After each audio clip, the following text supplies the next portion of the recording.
Hello, hello. Good, everything did work out right. I'm happy when things work out right. Hi, y'all.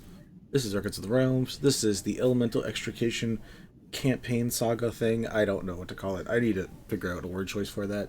And this is You specifically do. the Light Arc. Session 10. Um, Sorry for the kind of late start. It's late. Sorry for the late start. We had problems. That's nothing new. I'm Technical difficulties. I'm Vinny It's truly a slash. stream. Sorry, is it truly a stream if there isn't technical difficulties? Yes, I've been in those. It's very rare now, but I have been in them before. I am Vinny slash Vander, and we're going to go do a round of introductions of people in a second. Before we get started with that, first, an update for the week. Tomorrow we have session 1 of Fire Arc Reheated.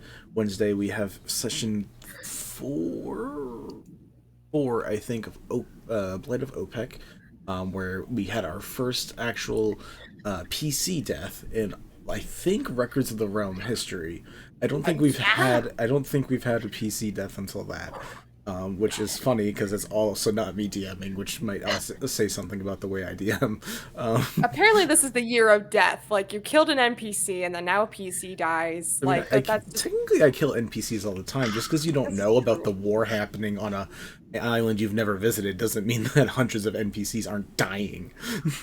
You just don't know about it. What else do we have going? God, we had a bunch going on this week. Friday is Gentlefolk. We are back with that bullshit. There's also We're back, baby. There's also PAX East going on this week, where you can at the very least find me all week. I don't know if anyone else. I guess Nova's the only other person. I have no money for any event I don't at know all right now. I am probably the only record keeper that you will find there, but if you want to find me and say hi, I will be hanging out with the D&D nerds, shooting the Critical Role stuff, and probably dying. Literally or like figuratively? Please say We figuratively. don't actually die. We won't know. We until enjoy it your happens. presence. We won't know until it happens. Vincent! Vinny. Yay. It's nice that we have both of those recorded again, and I'll use those My good bitch. in the... You gotta add that one though. That's gotta get it there. I did enjoy that. That's very good. I love A+, it. Nova. I love you, Nova. I mean, I literally switch between, depending on who I'm talking to. If it's someone who I know won't get insulted, it's my good bitch. If it's a person who I don't get a read on them, I just go like, my good dude. Pretty much, yeah. Before we officially start, we have an announcement. Not today, but tomorrow, we will be officially starting our first Kickstarter for Vaults of the Ivory Queen, Volume 1 of Nisran's Never-Ending Notebook. There's a link below where you can get ready to connect for all of that stuff. It's gonna be a 30-day run where you can get new items, both mundane and magical. You can get new subclasses, including if you've liked Sid, you can become a Death Paladin similar to Sid. If you want to be a warlock of a draconic ancestry, you can do that. If you want to be a monk that shuts down magic, you'll have that as an option as well. In addition, you'll have magic items, magic spells, and a bunch of other stuff. And there are plenty of tiers for weird things. If there are stuff that interests you, side quests, more items, stuff like that, please go check it out. Anything you get there supports this channel, supports me directly, and then indirectly supports most of the other nerds I know. So it'd be great. We appreciate the support.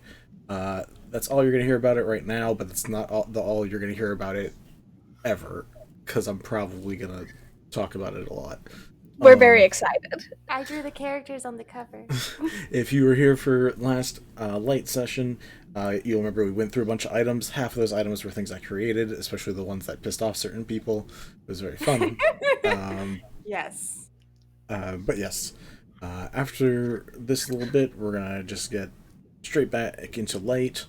Who remembers from what happened last time? And I will not make Nova. I won't make Nova do it. Can I add a thing first? Sure. Go ahead. One of my favorite items that I actually helped invent because I'm a menace is in it. But Oh, that's very is it good. the companion ring? Fantastic. Yep. Yeah, if you want a ring that gives you the Find Familiar spell, but the only thing you can summon is some form of hybrid cat, you might enjoy this product. Um, Mm-hmm. I hate you, Nova. It was great, but You know you love me. It was fun. I know I literally said it 2 minutes ago. Um, yeah, so either Kareen or Mel. Reach out from one of you because I don't feel like talking because I have to do a lot more of it. That's Oh, fair. you're good. And Nova Mel, do you want doesn't to, or quite do you want remember. me to?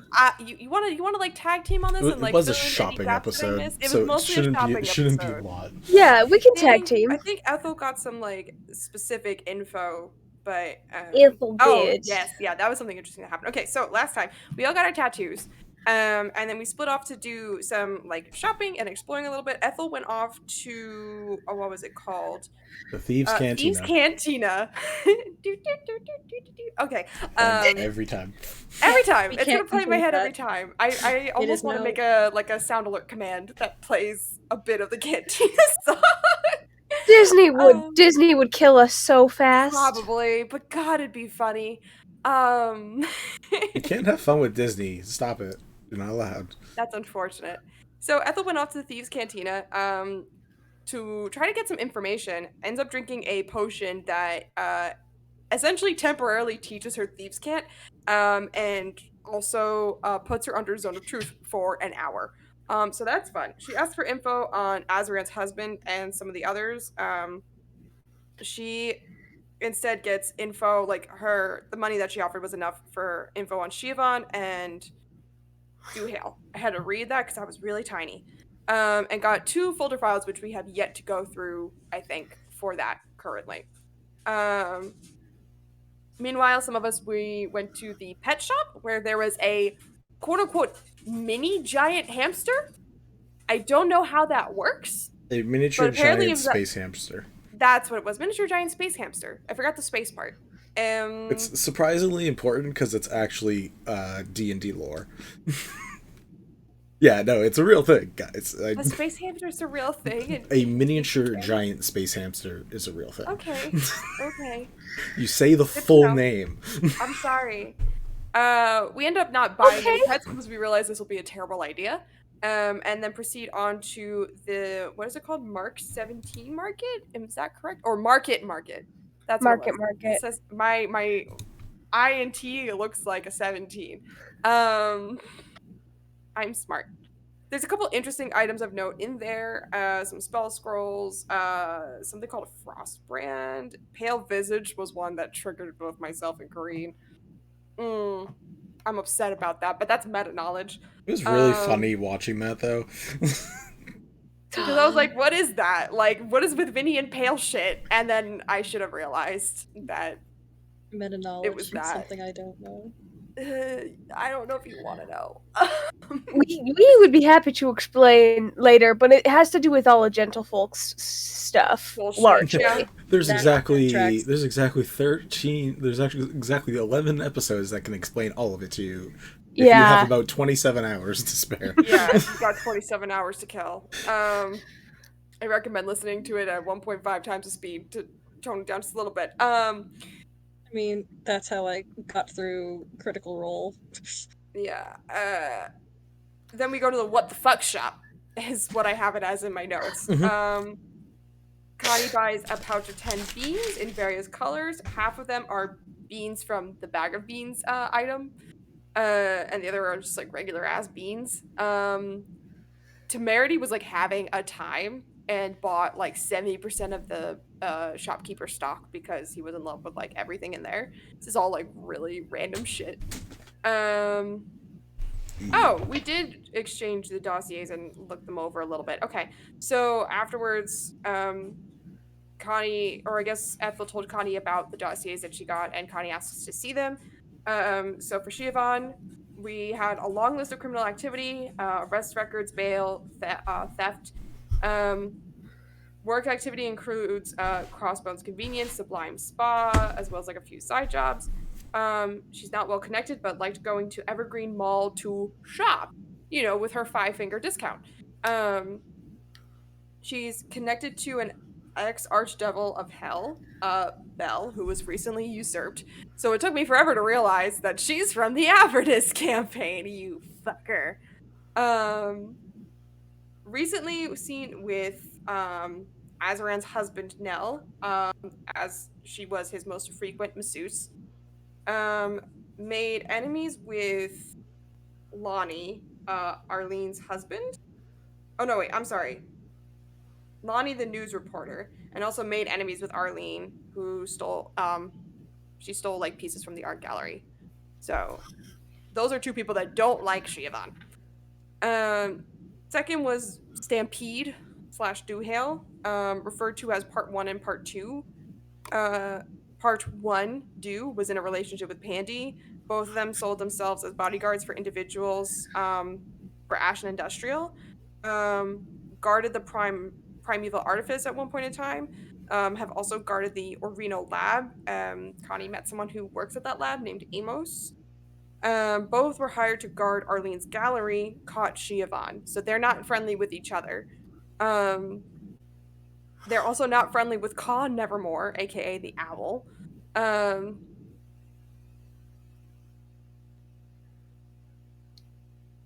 And it seems like Khan Nevermore tried to help Shivan escape when she tried to rob the gallery. Or are my notes incorrect?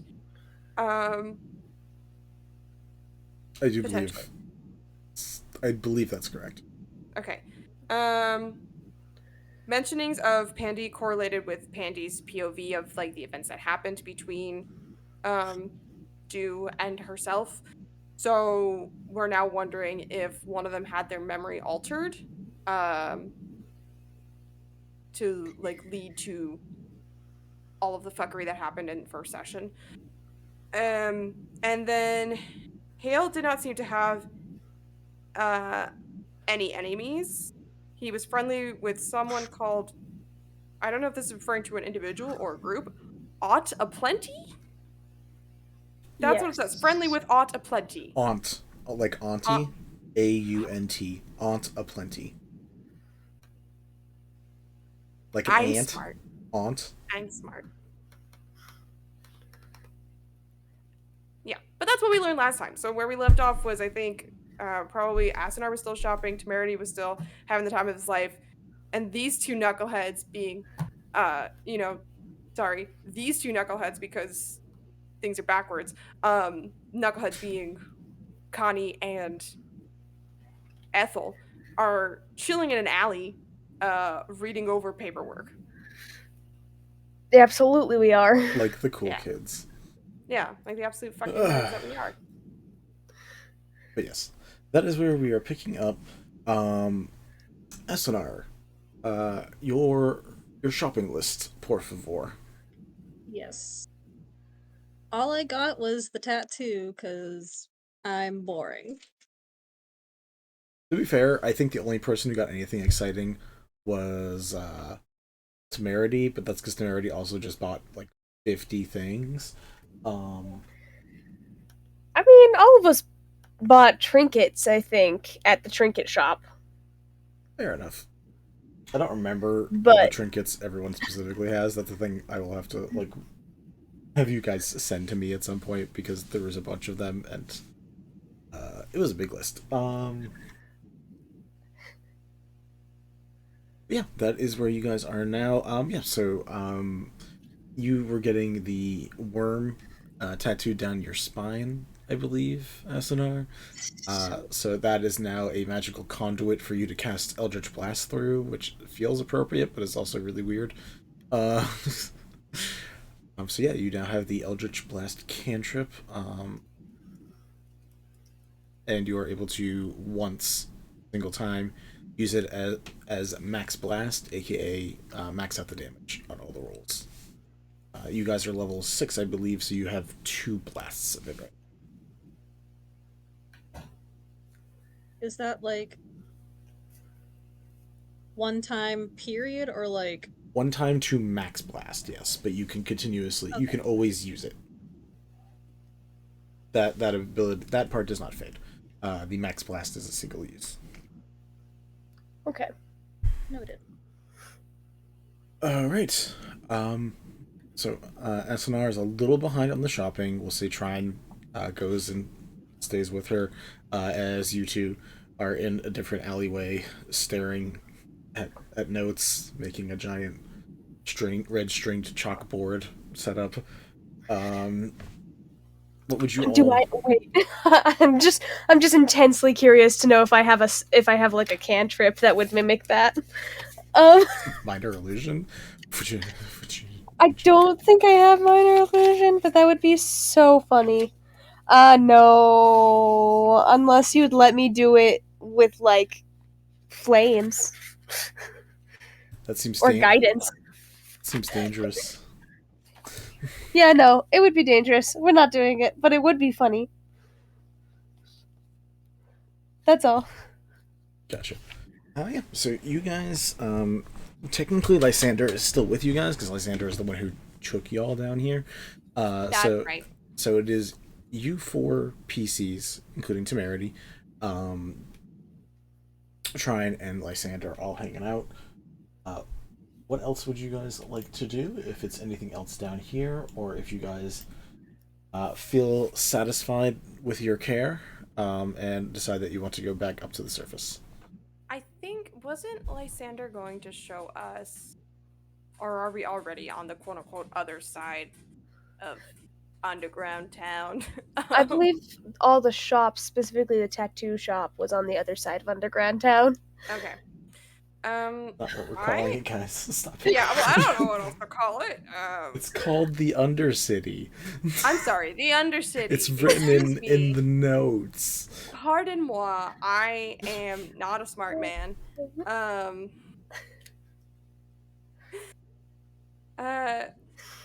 have like a curiosity about the primeval artifice. That's down here, isn't it?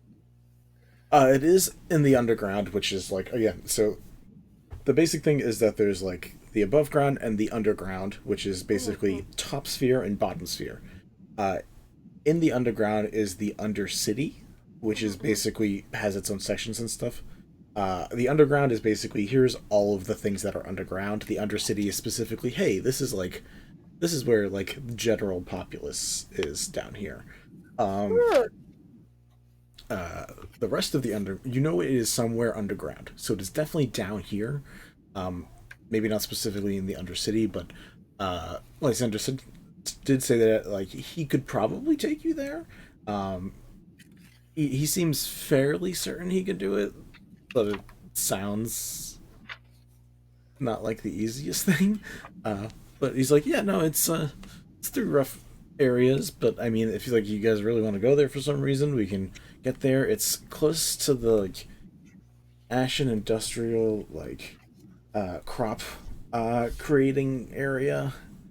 I think they use the artifice for something related to that. I don't know. Ashen Industrial own the primeval artifice? Not technically. They just seem to use it the most. It's right near there, so it's just kind of like a rumor, because, like spooky science magic, creating all the crops that then you sell to the people above, and capitalism, and then Lysander stops. I'm sorry, like a lore question. Is there like a primeval insert thing here above ground in the upper city, or no? No. Okay.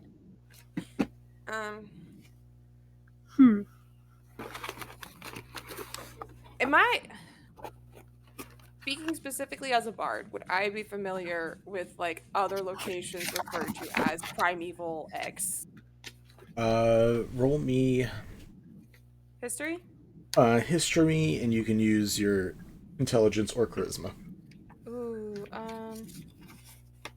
It's a great question. I'm probably gonna use my charisma. History. Yeah, we're using the charisma. That's a +4 instead of a +1. Fuck yes. Oh, good. 17. Someone's shuffling papers and making lots of noise, if you don't mind. Thank you. 17. You've heard the label primeval. It's a thing that you could know as a lore person, like be like, yeah, there's these places of powers that exist, but like you're not an expert on them. Like, you probably know, like, someone says primeval artifice, and you're like, oh, artificer. And you probably assume there's ones for, bards, clerics, the like, where the uh, the power of an individual with with the capabilities of that area might find it enhanced. Okay, interesting. Yeah, all right.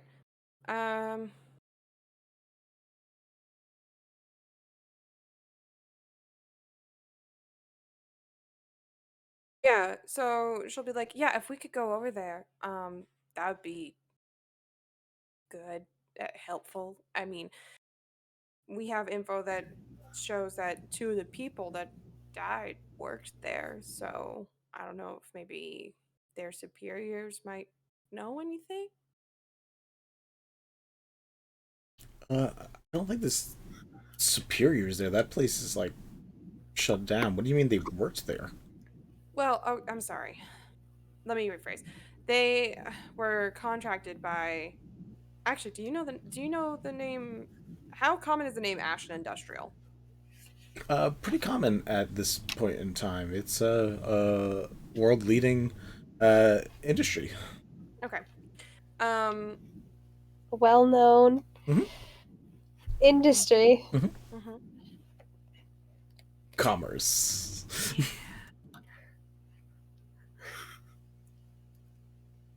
Um. Heckety. So they Did you were. just say heckety? I did. What do you want from me? I want to know why you said heckety, to be honest. I don't know words, man. So the information that we have on one of the people who died, they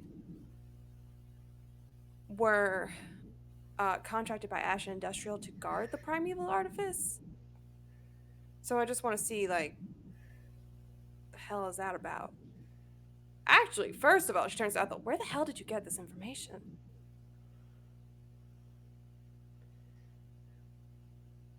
Ethel. Oh, sorry. I didn't realize you were talking to me. The Thieves Cantina? I might want to pay a visit You might. before we head over there. Sure. It did cost a pretty copper. How much did you pay for these? I do love you using that phrase. I do. I like using a pretty penny, but like, it doesn't work. How much was it? 1,000 some odd? I don't remember how much you paid last time. That would have required watching last session's episode, which was 2 weeks ago at this point. I have it written did. down. 1,000? Yep, you paid over 1,000. Sorry, I Over listened to this 1,000? last week. It was a round number, so it was either 1,000 or 1,500. One of those two. Oh no, it was 1,500. That's what it 1,500 was. sounds about right. Phew. Thank you, darling. Appreciate it. Asunar just comes over, be like, yeah, no. I know what you spent. Okay, Una keeps track of our pocketbooks But, for us. but like, I'm stupidly good with numbers, and I was saying that as me, not as Asunar, but Asunar can be stupidly good at numbers too. That's You're- fine. That can just A be her shit ton of quirk. money. She better be good with Yeah, numbers. you're a wizard. like, You're a wizard barbarian who somehow hasn't blown all your money yet. So I mean, somehow. Yeah. Listen, Alright. it's nice to have money when you really don't. I know, right? I know. I feel ya. So Kai's gonna be like, okay, all right, hang on a second, and she's gonna go find Una. And she's just gonna like stroll up, like kind of from behind her and just like to the side, just kind of like lightly elbow her and just be like, hey, Una, can I ask a favor? You know, you're just like staring at the phase kitty, the exact same one that Connie was staring at before. When Connie just comes over and gives you a little elbow. Hi. Hey, What's up? could I potentially, and I know this is a big ask, so you can say no if you want to, but Bestie, can I borrow 1,000 gold? Yeah, Really? yeah. You're awesome. Must be Don't nice worry, having a sugar I'll- mommy. A sugar bestie? Okay, but like, I prefer the term glucose guardian. Glucose guardian. There you go. Would it be glucose or sucrose? I'm not gonna. We're We're not gonna fine. get into We're gonna this. get Glucose into sugar. this. Really? Okay. As a diabetic, it's glucose. I don't know. Sibling?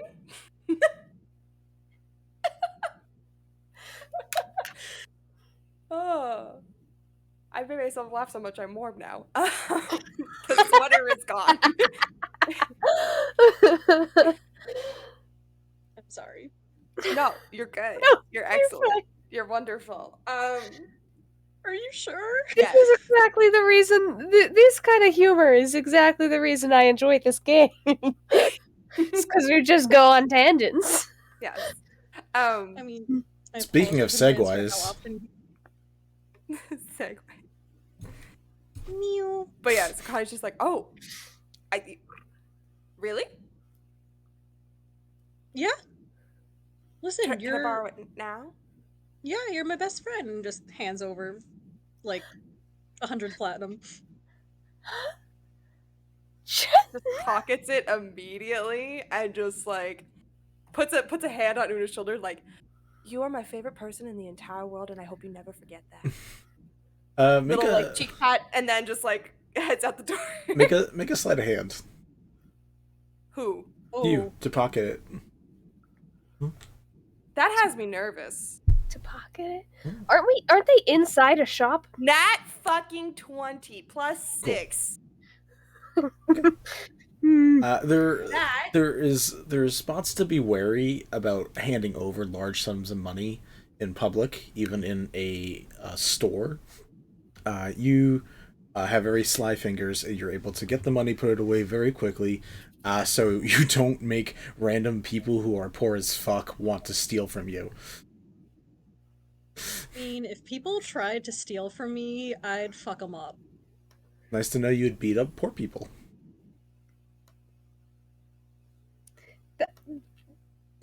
Yeah. I feel bad. Now I feel bad. Now I feel bad. Anyways, you have your 100 platinum? 10 platinum? I forget. You have your money. Money, money, money.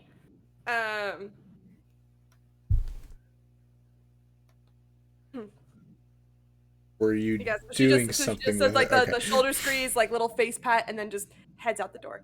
And just gives Ethel a look, like, okay, where is this place? Cool. I will. I'm just gonna take her there. Oh, Should I? Okay, You can go out of with. character. Should I? Okay, I was gonna go with them because I'm like, I have a feeling we're gonna need me as Nova. It's just like I have a feeling we're gonna have to pay a lot more than the 1,000 gold I gave Connie. I mean, you guys can also be a full group again. Like, you don't have to be split up. We split it up Okay. because different people were missing, but now different people are missing. So it's fine. Trying is Alright, hanging out with I'm- Temerity, feeling uncomfortable. You three are going off doing something else. yeah. I'm trying to. I had like notes and I can't find them last time, and I'm sorry. Can Connie already speak Thieves' Cant? She can. Okay, then I won't worry about it. Mm. I'll just take you there. Cool.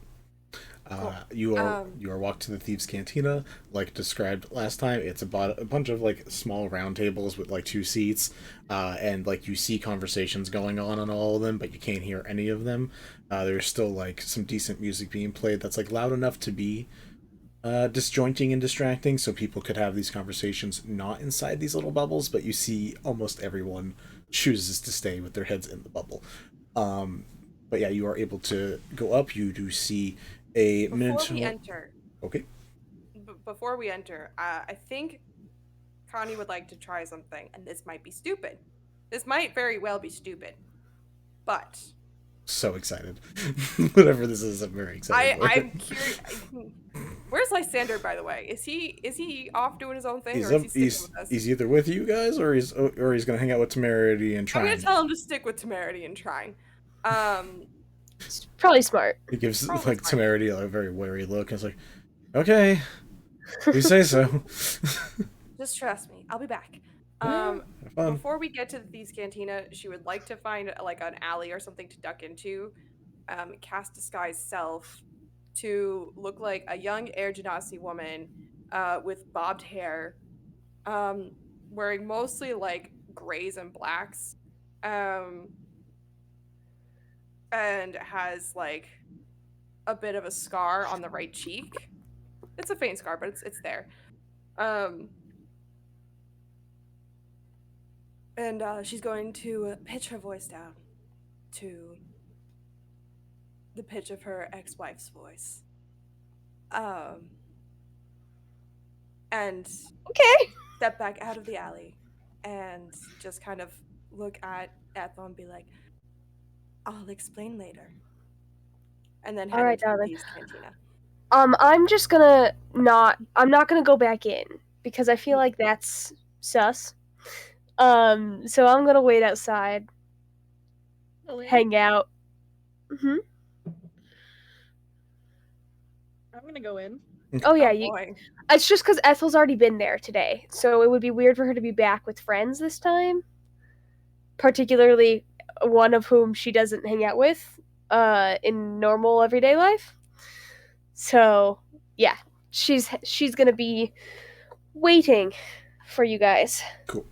but she'll have told you kind of how she did it the first time.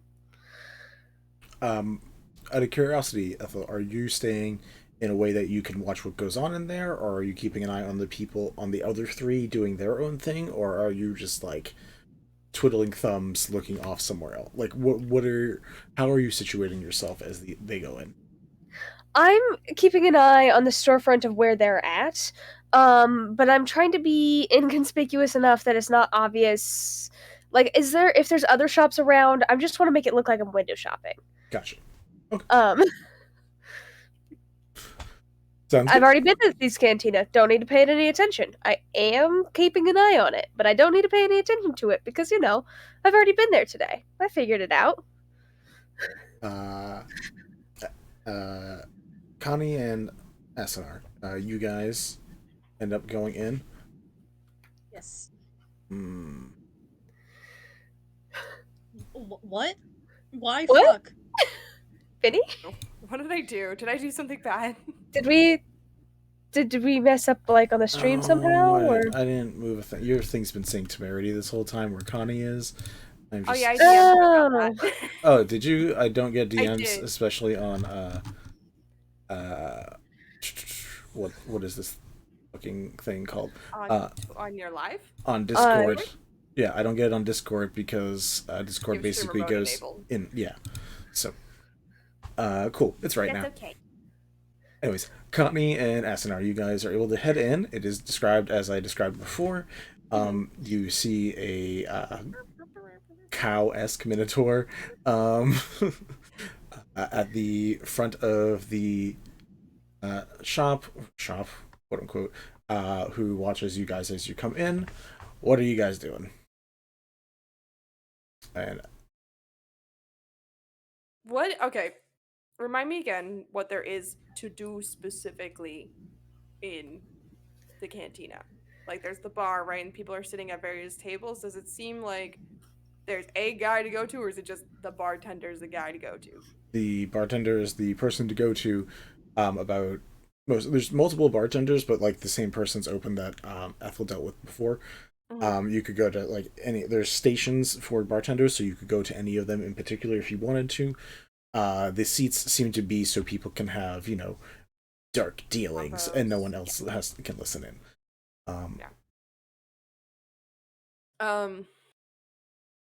Is that the one that Ethel spoke to before? Is that the only bartender?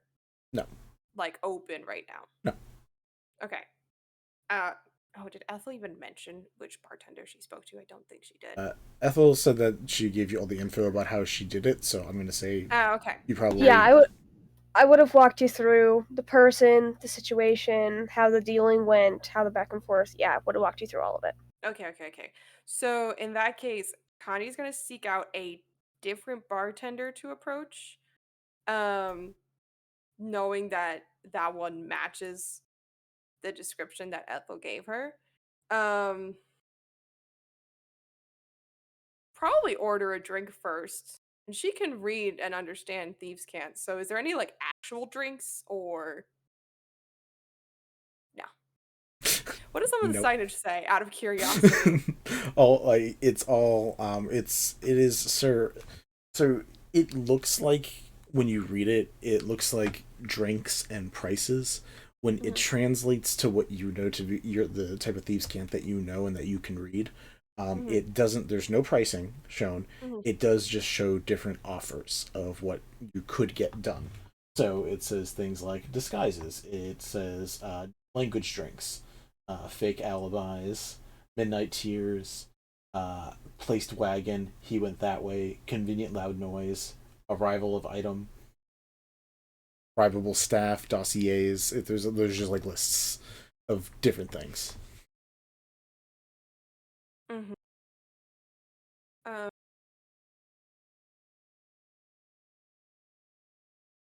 Dossier.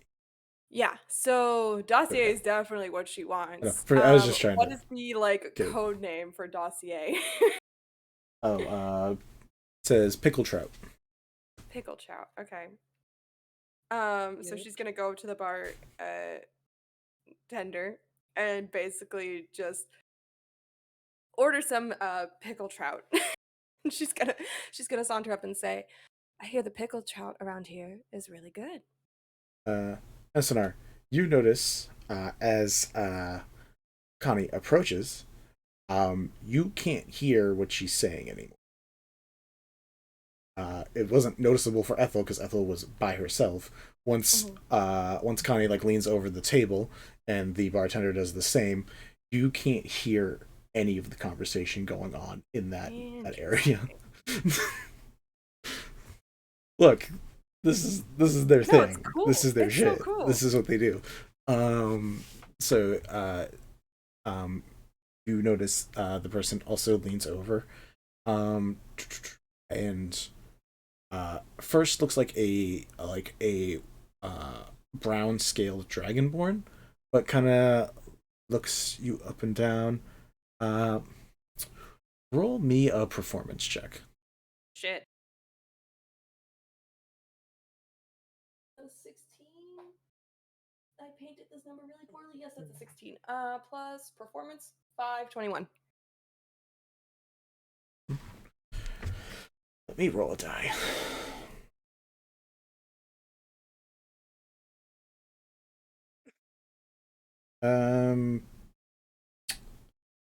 SNR, give me a number between 2 and 4. 3. Fair enough. Sorry, I went for literal. The literal, that's fine. All right. Person leans over and says, "What are you doing over here?"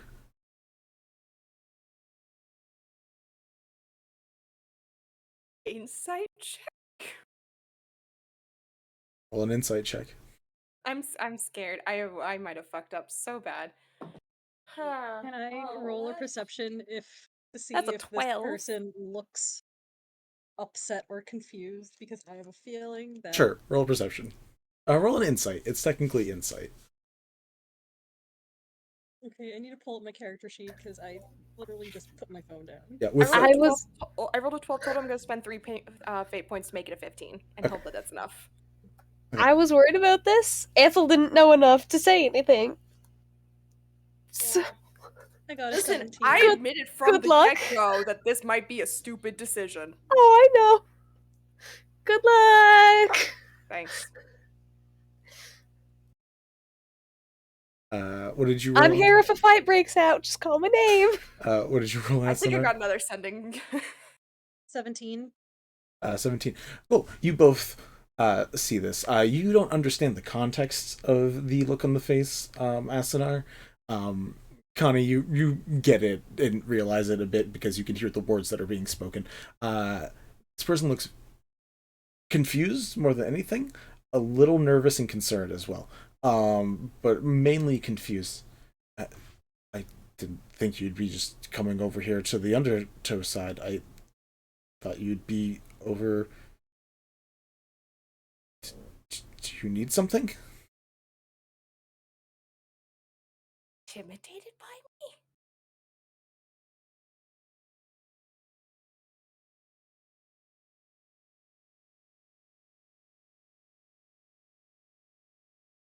Connie's just gonna try to keep as calm as possible.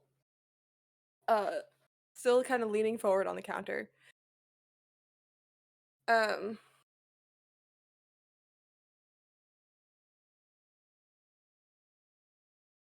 I'm assuming we're conversing in Thieves' Cant at this point, or Sure, we're gonna keep it layman for people. yeah, but no, for sure. we can say Yeah, I was like, you're talking in Thieves' Cant. yeah. And she'll just say, I need information. Right. Looks over to Asunar and is like, where's your normal detail? Why are you... Don't worry about it. Just give me the information I need. Yeah, what do you need? What are you looking for? What is Azarin's last name again?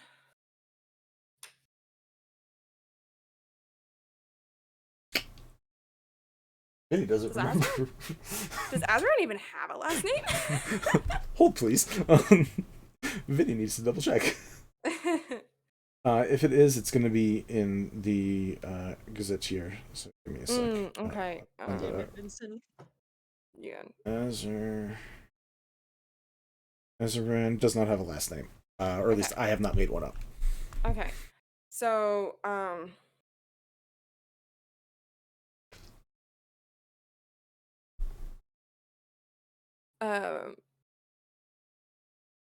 the High Prominence's husband, Nell, the dead one. I need everything you have on him. Okay. Okay. Gives a nod and just goes out back.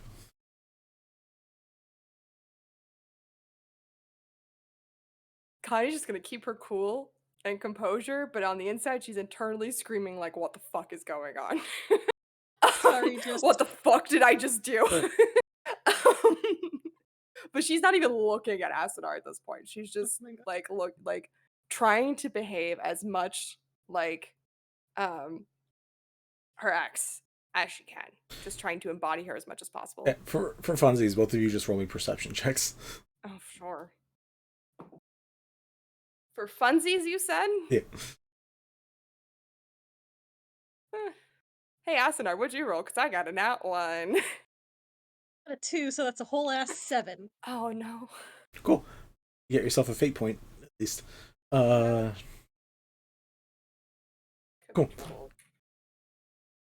Come back. It takes a bit. I guess you don't know how long it would normally take. So it takes a bit. It's like a minute passes. 2 minutes pass. 3 minutes pass. 4 minutes pass. As you're waiting, what are you doing? You sing the Jeopardy theme song. I heard that. She probably turns and does that lean on the counter where you're leaning back and your elbows are on the countertop kind of thing, and just surveying the space. Reroll me a perception check then as you're surveying. Okay. Please be better this time. Okay. What's my perception? 17 plus 7, 24. It's better. Much better. There's a lot of people staring at you. Oh shit. What the fuck did this bitch do? What did she do? Like people who were having conversations. You didn't notice when you walked by, but it was like heads are just like slightly tilted towards you, and like the eyes keep looking. Some people are just like straight up staring at you. Like one of the other bartenders is just kind of like watching from like a safe distance. Like you can tell this person was like 10 steps away. Okay, we're good.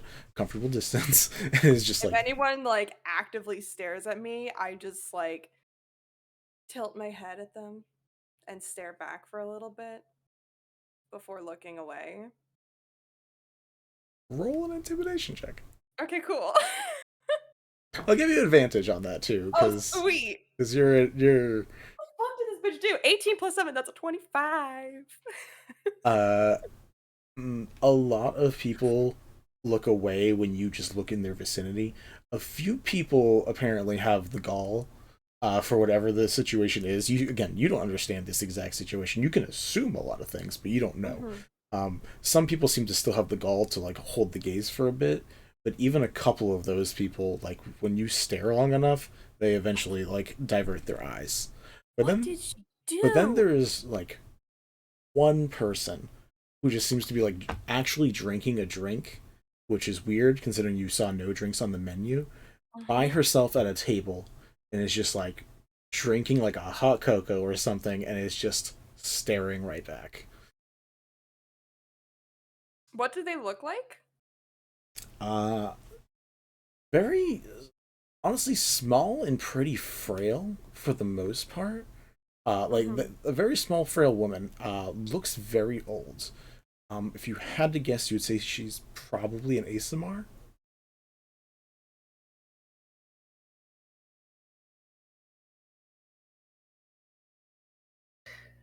For half a second, I got Mel's characters mixed up, and I was like Connie? Nope, that's Kind. Running theory, I'm gonna state it now so that if I'm right later, then I can be happy about it. No. Oh, we just saw some Nova.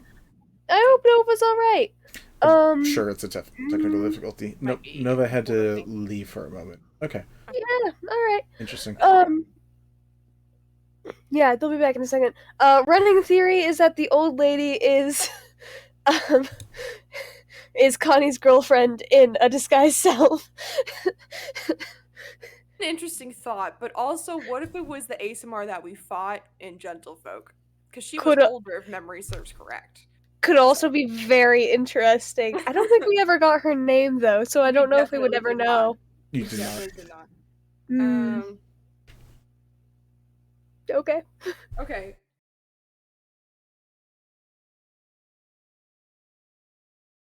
Cool. So Connie's gonna make a mental note of that for later, because potential person of interest and or friend. Oh my god, is my ex-wife the murderer? Okay, that's a thought for later. Chair, no.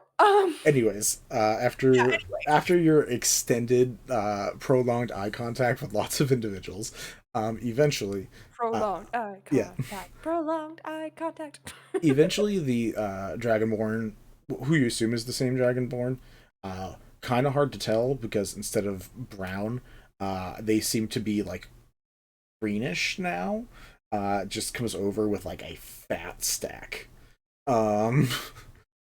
Still has like a lot of brown tones, but you see like green seems to like be overtaking a lot of the colors on their body. And they're just sorting through the papers like, sorry, just 1 second. Chronological. She's just kind of like leaning on the counter again, arms kind of crossed. Her right hand is crossed over her left, and she's just like tapping slowly, one finger up and down off of the countertop. Just again, trying to keep up that like intimidation factor, because it seems to be working. She's just rolling with it. We are yes-anding in this moment. As your finger taps, the eyes like dart to the finger every once in a while as you do it, and eventually the stack is put together and pushed forward towards you, and they kind of like take a small step away as they push it towards you. Just that should be everything.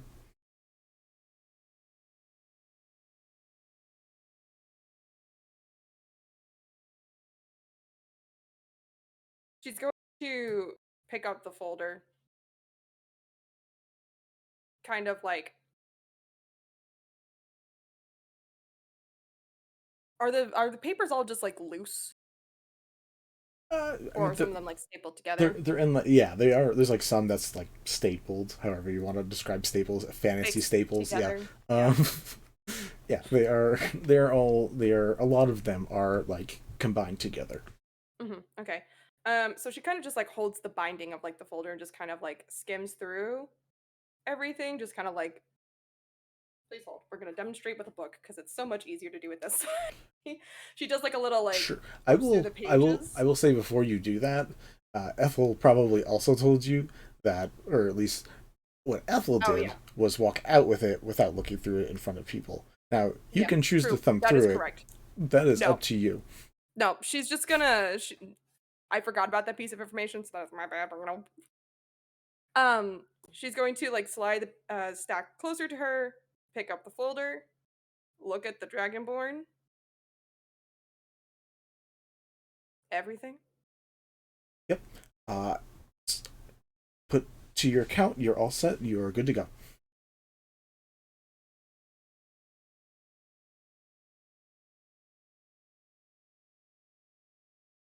And she's just gonna leave. I guess I didn't need to borrow Asunar's money. Oh no, wait, she has a tab. Did you just make your ex pay for all of that? What? Bitch hasn't paid alimony. This is the least she could do for me. Yeah, it sucked. I feel like Temerity would be proud in this moment if you knew what was going on.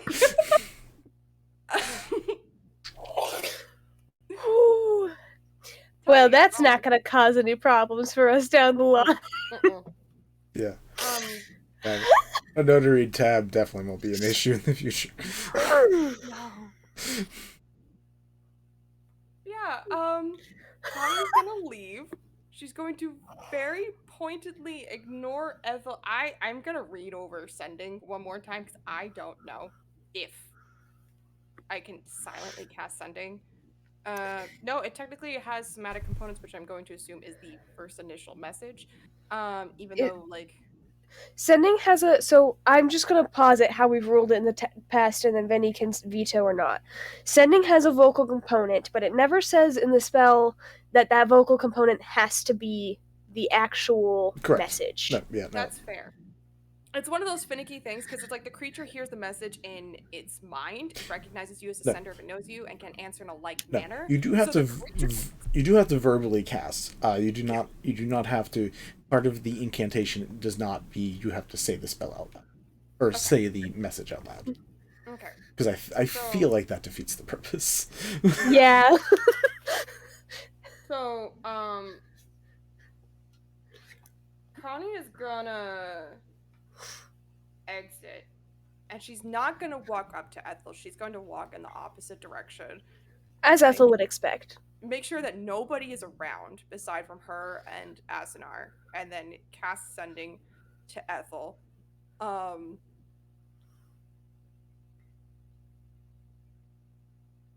As quietly as she can, and then just say, I did something dangerous. Meet me upstairs. All right. She's gonna go back to the surface. This might have been a mistake. Oh, meet me upstairs. Tell Lysander we're going.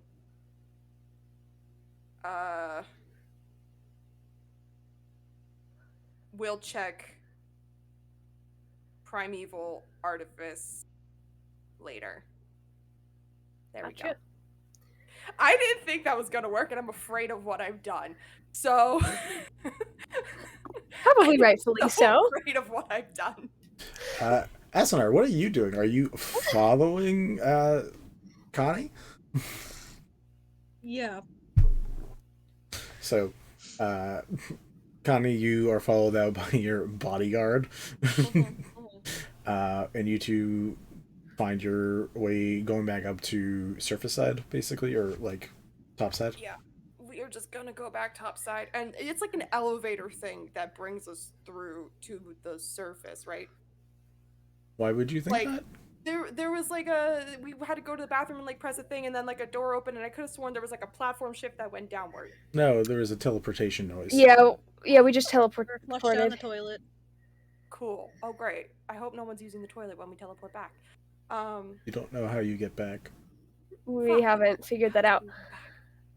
I'm gonna say. Fuck. I'm gonna say. I will tell him. You say goodbye. And determine how we reach the surface. Fuck off.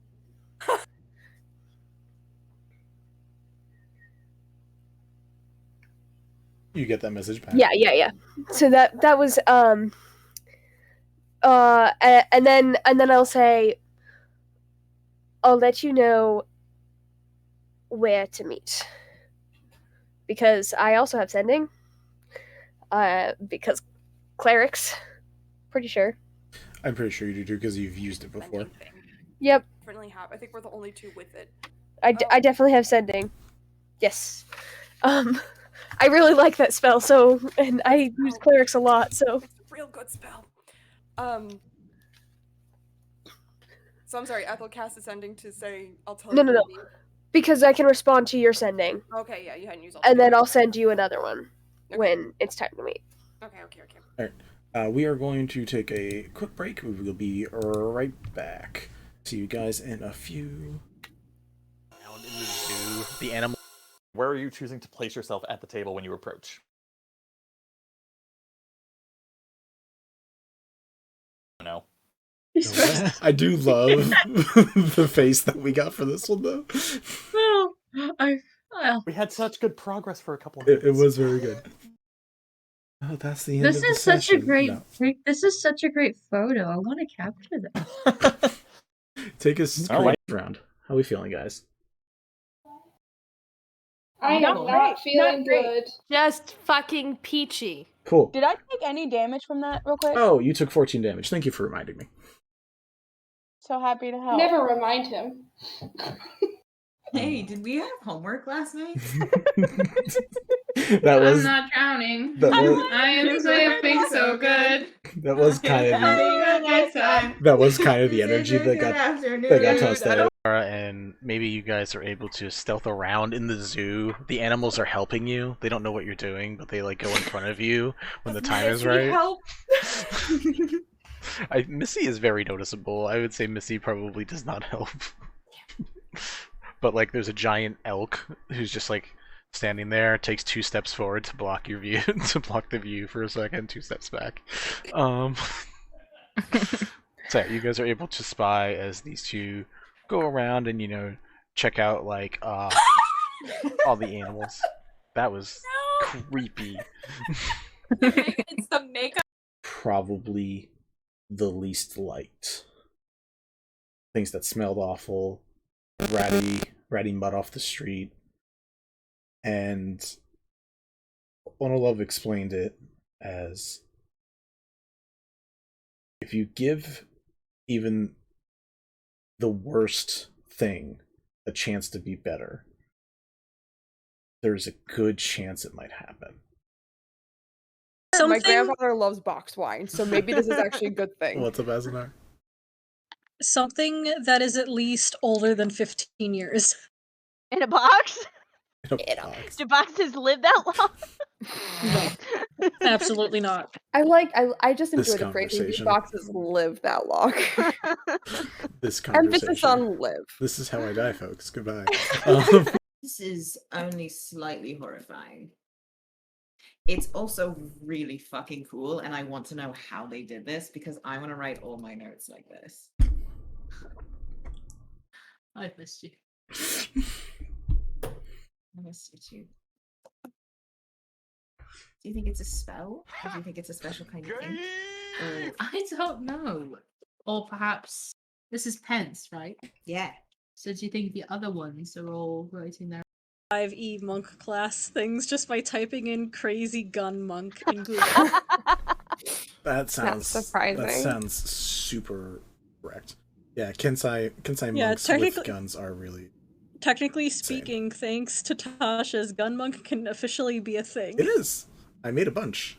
It was great. Oh my God. It was really fun. I hate this. Oh, they were great.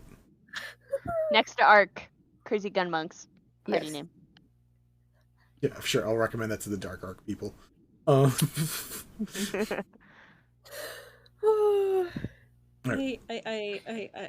Do you guys want to go get tattoos? Fuck this. Yes, tattoos. And I would then like a maybe tattoo, Papa. Stab me, daddy. You didn't like that, Connie? I mean, Mel. I got worse. It got worse when When Nova talked? Yes. Yeah, I do that. I'm sorry. I really want like pixie form of like Eldritch Blast. That's not me, though. All right, Mickey Mouse. Because I'm not sure I understand. Is she acting good because she thinks acting good is going to keep everybody together, or is she just acting good because she got it all out of her system the night before? She got most of it out of her system, so she's mellowed out. Okay, that's all I was for asking. now. Mellowette? Like just a little mellow? A small mellow?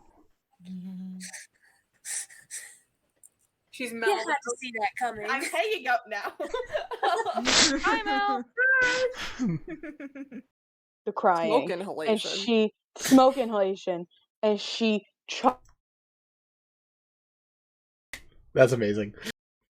flavor text. Sure. I smile at them, and my smile does that creepy little curly cue, and it's just a row of teeth that are just all purple and green and just sinewy and just ugh, and it's terrible.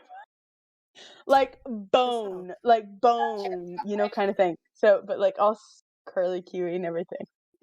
Insane. This is your monthly reminder to never fuck with Lyra. Didn't we?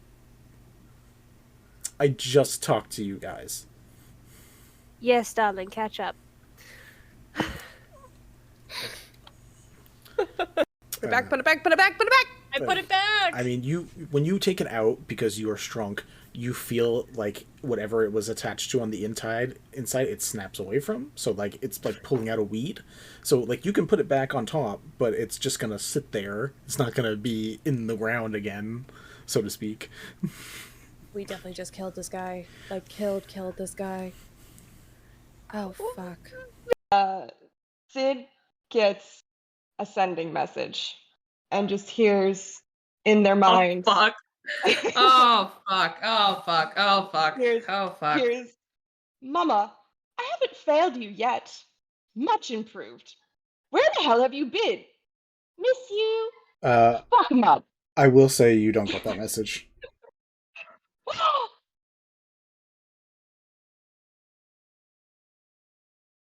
What? What? You're not playing that character right now. You don't know what's going on.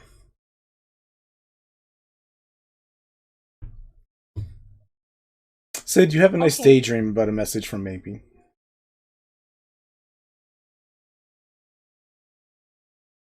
Oof. Minnie. Ow. Vincent, the fuck? No, Funny you're shit. good. It's funny as shit. It hurts now. Yeah, full stress to full laughter does that. I'm gonna mute now. I'll be right back. You go to your thing. And we're back, guys. Cool. So we just had Connie with Asunar walking away somewhere, sending a message to Ethel, who is just chilling there. With 3 other peeps just hanging out over at the like concession stand or something. I don't know. what would you guys like to do? Or Ethel, you got a message. Are you doing anything with that message right away? Are you? Yes. I'm going to go back to where Julius and Lysander. Is that his name? Okay, thank you. I constantly get it confused. Nope. Where Temerity and I think I said the wrong name. Temerity You said and Lysander. Julius, yeah. Sorry, different character, different place. I was just gonna let it go. I was like, it's fine. Lysander and Trinar, and I'm gonna go and sorry for my brain sometimes. And I'm gonna go and I'm gonna ask Lysander how we get out of here. If we want to return to the surface. Oh, I'm gonna say first,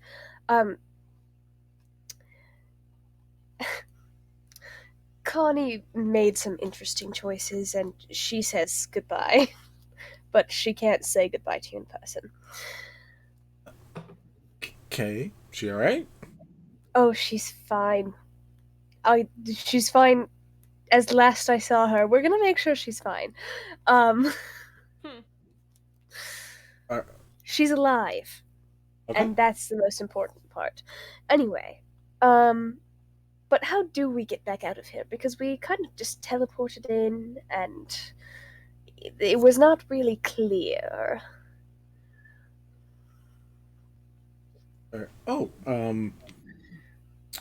There's the ramps. The ramps? Yeah, there's walking ramps that bring you back up to the surface. I'll show you. That'd be lovely. We just, I was like, we just walk onto the walking ramps? Yeah, we keep it handicap accessible, because sometimes people need down, so it's just... They had stairs. They changed it. That's incredibly sweet. Yeah. See, so he shows you an area that's literally just like a pretty shallow incline. It's an incline, but it's it's doable. That literally like it takes a while to get up because you guys are like, again, you guys had to go like the level of a whole city down, so like 80 feet. So you guys have to like slowly climb up, and then like eventually, we find an area where people are literally just like phasing through a wall. They're just walking through a wall. Great.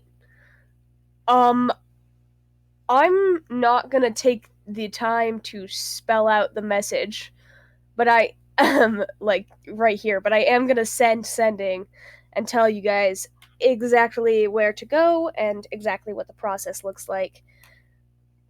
It sounds like it shouldn't be too complicated. You walk up some ramps, you go through a wall. It's fairly simple overall. There's like, I don't know, 8 of these or something like throughout the city.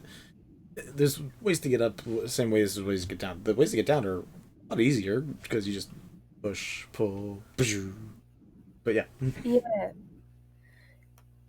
It does seem to be quite a bit easier to get down than to get up. Is that intentional design? Quite a bit easier to say that again. To get down than to get back up. Is that intentional design? Well, it's easier. Being able to go up is technically kind of easier because it's like just walk there and it's secret to get down because you don't want everybody coming down here, but sometimes just random people find their way down here. So then there's an easy way to go. It's like, yeah, you need to get out of here. Just go to the ramp and. Oh, how often do children get down here? Just out of curiosity. I am not an expert in this area, to be honest. I don't know. I've only seen a couple, and I don't know if that's just because people have children that are down here, or what. All right.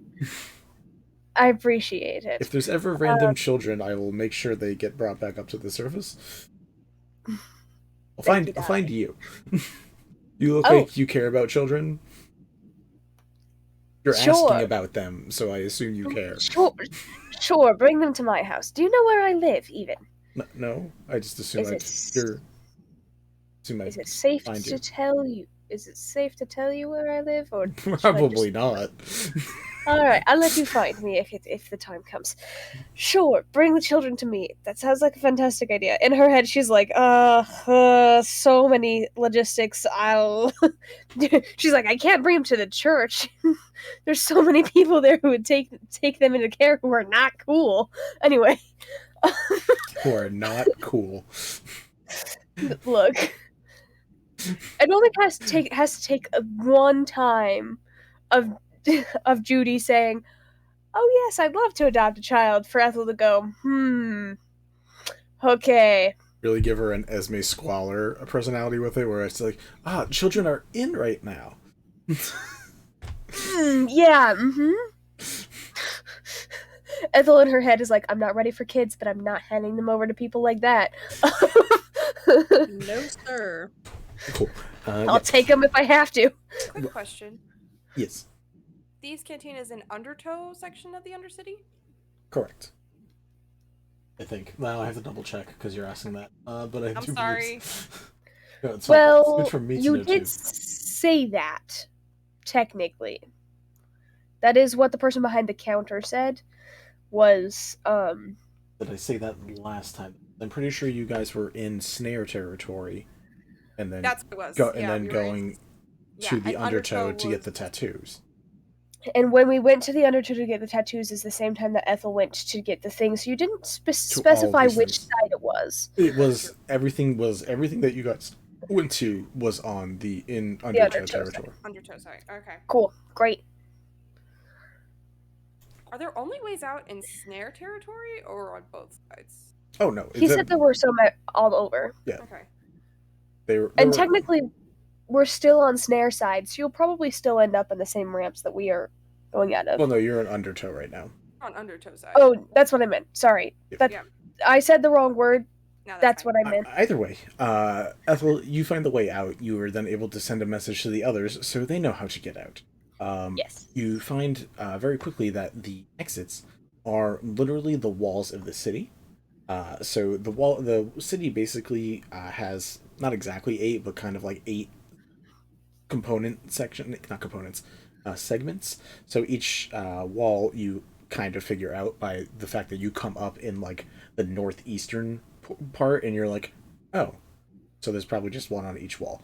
You literally like come out of the wall that is like protecting the border of the city. Great. Wild. That's really neat. I'm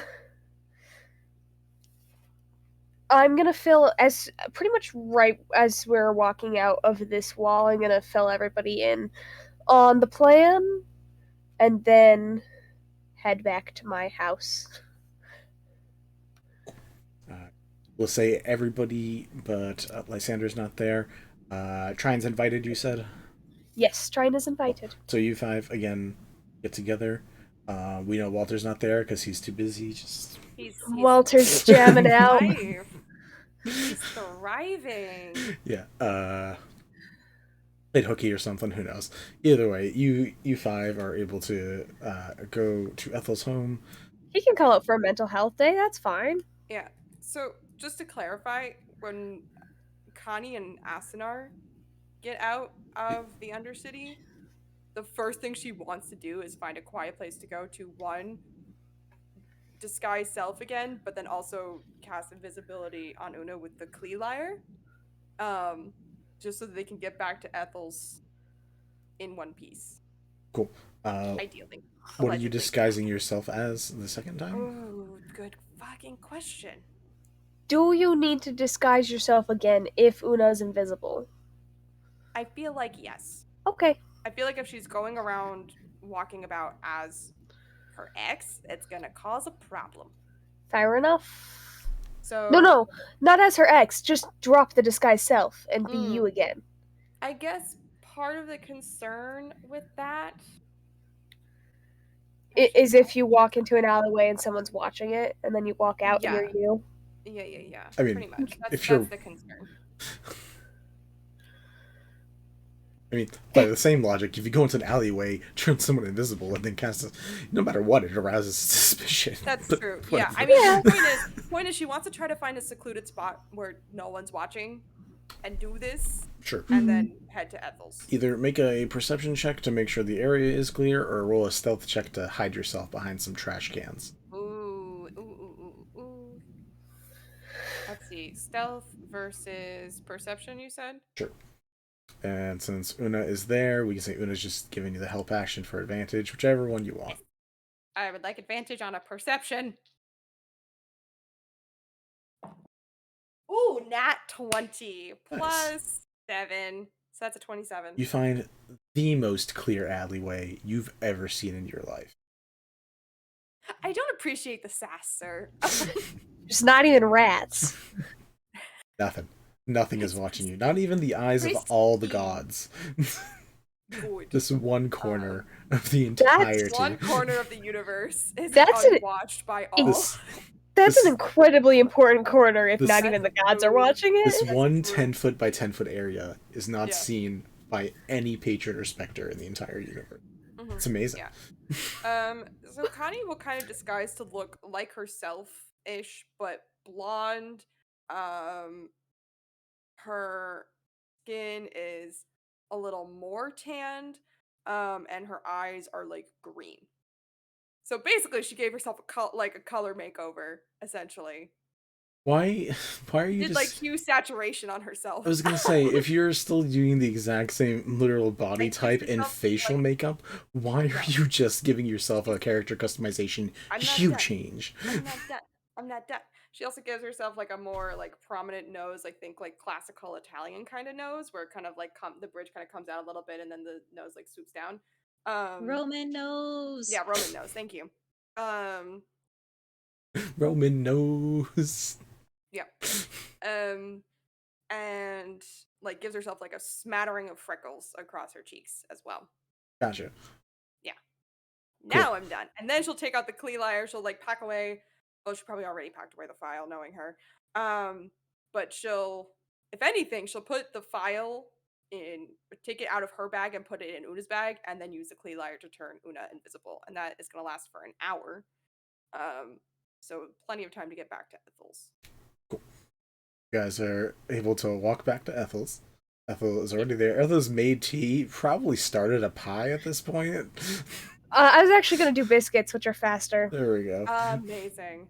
So the biscuits will probably be like perfect temp by the time we get back. So Ethel and Trine are just sitting there for a while. We've been idly chatting. Yep. What's the idly chatting? What is Ethel's conversation starters for Trine and Temerity technically, but Temerity is thinking about boys or something. I don't know. I think the starter would be so Trine, what do you do when you're not working for the collective? What is your hobbies?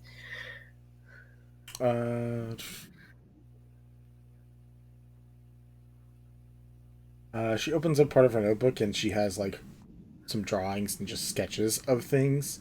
They're not good. She's very bad at it, but she's like, I sketch for amusement sometimes. I read, which still puts me in the collective most of the time. Researching things. I do like going to the art gallery when it's got something new. It gets really boring after the first week because I've seen it all a lot, but fully understandable, darling. She will look at the sketches and she'll be like, "Oh, those are lovely." They're really bad. It's not really sarcasm. It's just that she doesn't care if they're good or not. Just that it's something Trine is interested in. Fair enough. Ethel's like, I don't have to like them to know that you do, and call them lovely for that reason. Yeah. You say they're lovely, and she's like, not really, but that's fine. Oh, poor thing. She's a true artist then, hating her own work. Yeah. This is so true. That's a vibe, no, but you and I both understand that. I think everybody here does. But yes. Yeah, so, it's gonna continue like that. She'll ask about her fox companion, how they met, how it's a familiar, right? Mhm. So she'll ask about how the familiar process worked for them, because she doesn't know very many wizards. Well, I had a pet cat for a very long time, I think, and I just really wanted a pet of my own, but a normal pet can get killed very easily. So I had to figure out how to get a pet that does not die from dangerous circumstances, and found a. I have to actually check something before I start saying those words. I can't put that energy into the world if it's not true. Which is, I found a celestial being to help me make a pact with a celestial creature to take the shape for me, and I mean, it's been a good relationship so far. He hasn't died. I haven't been in a situation that would call for his death. But knowing that if he does die, it will not be permanent makes me very happy. Oh, that's wonderful. She also says this because it's nighttime and the moon is out. She also says everything with deadpan, neutral features, neutral talking the whole time. The emotional cadence does not exist for this entire conversation. Alrighty. Interesting. Okay. I'm gonna make a mental note of that. Yeah. So Ethel will just be nodding very politely and listening for like I'm sorry. She's part of a gossip club where like you have to act like you're not listening even if you're paying attention to every word. So well, that's lovely, darling. I'm very impressed that you found a pet that wouldn't die in combat, or at least not permanently. That's quite an interesting process, and I'm sure it's relieving to know that your companion will stay your companion no matter what. Are you repeating words that I have said to just show that you've been listening to me?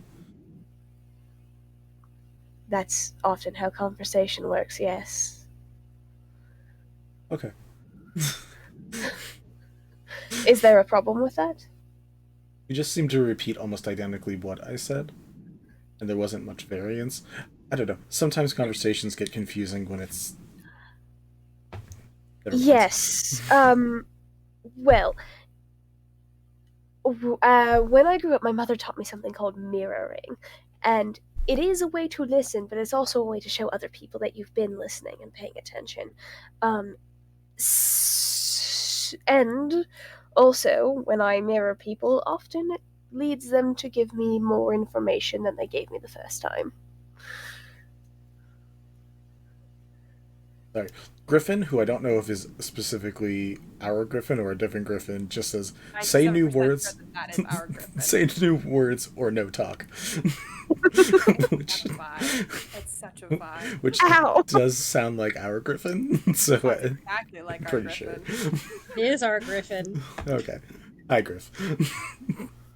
Yes, so... This is a real thing. That's like all counselors... That's not all counselors do. Let me rephrase that. Counselors do a very good job of doing other things, but they do often mirror. Yeah. Mirroring is a very helpful tool, but when someone figures out that you're mirroring them, it's weird. It's annoying. It's not always a good thing. It's annoying because it's just like, wow, so it's almost like you don't actually care or are helping me. That's a way it could be right. Okay, well, this is not related to counseling. This is related to just having conversations with people who have the capability. We will not discuss any of our counseling on this. Anyways. No. Also, everybody, whether or not you are mentally well, see a therapist. Therapists are very helpful. We agree with having therapists here. Anyways. I feel like this is just, I'm sorry, as a person, as a player, not as a character, this is just a tool I use to interact with people in real life, so it's kind of throwing me for a loop that all of you guys are like, no, that's weird. It's not. It's not. That's all. It's not weird in normal conversation when someone is weird at conversation and is blunt and having a very weird moment having like a private conversation and you just mirror the exact very weird things that she's talking about. She notices, that's all. Okay. Okay. You said certain words in the exact order that she said them, so she acknowledged that. I will say that saying them in the exact order was not technically intentional. However, I will also say, I don't know if I think Ethel will just explain the mirroring and then move on. Sure. And not like worry about it. After talking about her, she's like, "Do you also have a pet? I think this is the second time I've been here, and I haven't seen anything besides you and Walter, so I'm assuming not, but..." No, we don't have any pets. I have thought about it from time to time, but we both work and do things, and I don't feel like currently it would be appropriate for us to care for an animal as well. Asunar and Kanitae both almost bought a base kitten. Yes. Yes, they did. It would have been a very poor choice. Speaking of poor choices, there's a knock at the door. Speak of the devil. Ethel's going to stand and she's going to look at Trine and say, "I'm inclined to agree, but I try not to judge on the poor choices and just help them figure out that it was poor." They did not do that, and we're both grateful for it. And then she'll go to the door and open it and be like, "Welcome in." Connie just like rushes through the door, and at this point, Asunar's probably no longer invisible, and she probably got the packet of stuff back from Asunar, and she just like rushes in like, "Oh my god, oh my god, oh my god, oh my god, oh my god." Her disguise self is gone. She just rushes into the kitchen table and just sets the stack of information on the table, and is just like, "I don't know what the fuck I just did, but I don't think it was good, and I'm not gonna do that again. That was a risk. That was a risk." You say that. Yeah, it fucking was. You hear Asunar yell from the other room. But you know what? This might be really helpful. So it's kind of worth it. And if anything, that bitch owes me money. So.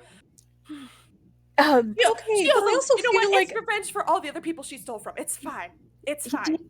I feel like I need a bodyguard now, and I'm the one who does the bodyguarding. I'm sorry. We'll get you a makeup kit or something. We'll contour your features, and no one will remember who you are. It's gonna be fine. Ladies, take a deep breath, please. Do you have anything to eat? I am so stressed right now.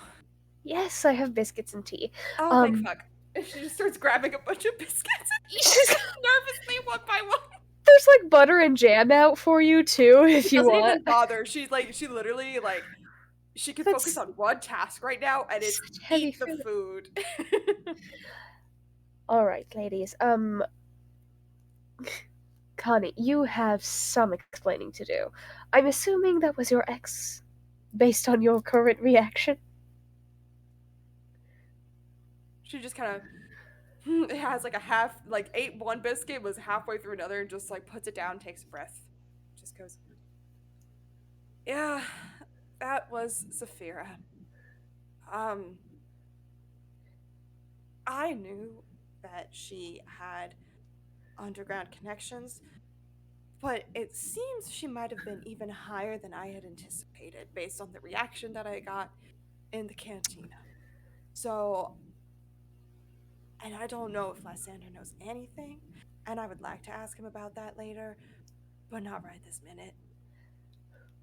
But well, they seemed very surprised to see me, as she apparently wasn't coming back. So interesting. I kind of want to know what that means. Let's sort through everything that you got. Yeah. I'll pull out extra blankets and pillows. Anyone who wants to stay the night here can. Trine, that includes you. You're welcome to stay. You look over at Trine. Trine has written down almost every exact word Connie said the entire time. insanely detailed notes, but it's literally like quoting. That is so hard. Kudos to trying. It's very, very fast. She does not notice this in the moment because she's just like, oh my god, what the fuck did I just do?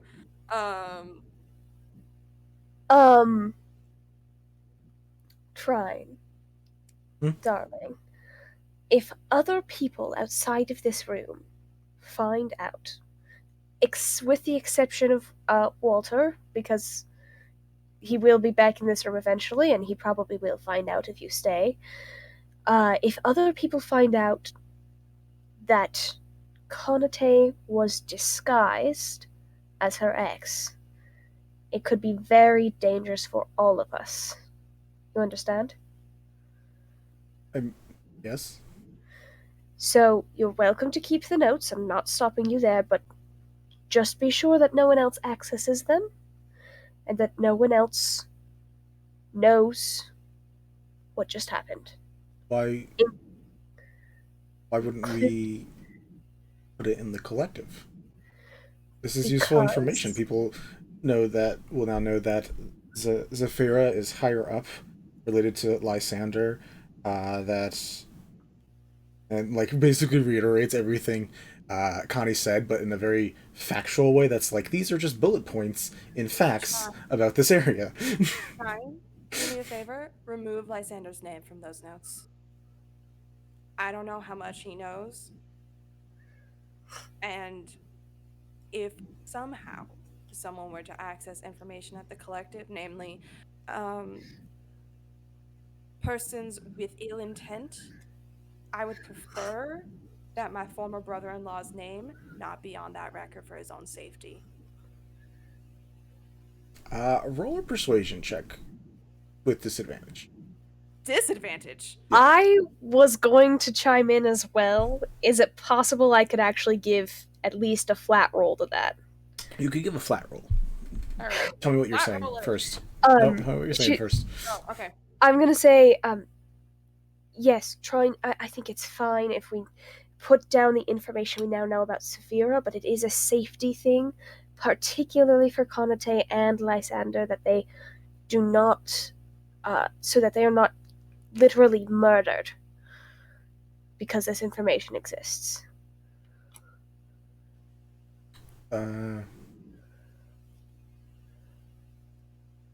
It's still gonna be with disadvantage. I'll let you add a d6. Okay. Interesting. Okay. I don't know Trine well enough yet to know exactly what would have made her tick, so... D6 isn't gonna do shit because it was a nat 1. Oh no! You got all your fate points back that you used.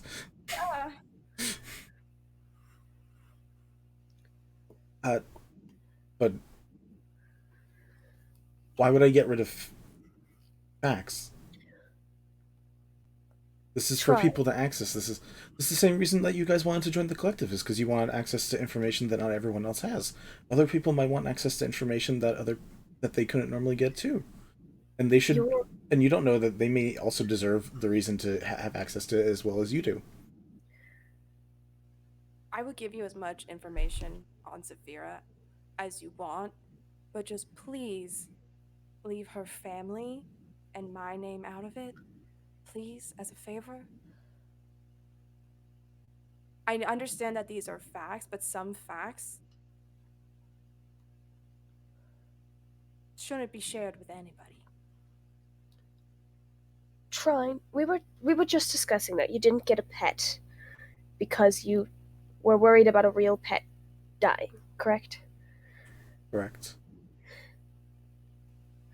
Now, Lysander and Kanitae are not pets, they are people, but the reason that we're trying to keep the fact that Kanitae transformed into Saphira and that Lysander is related to Saphira a secret is for the same reason you didn't want to take under your care a real pet.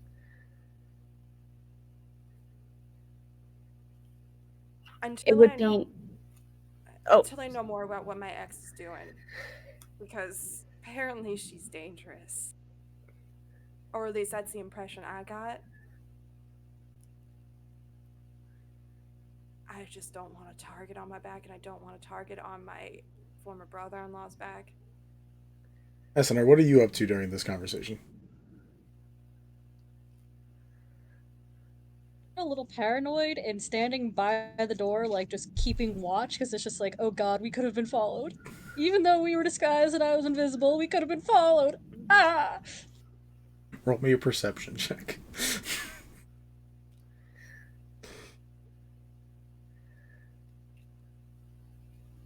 What I'm pretty reckless, I know is probably very helpful, but That is a 22.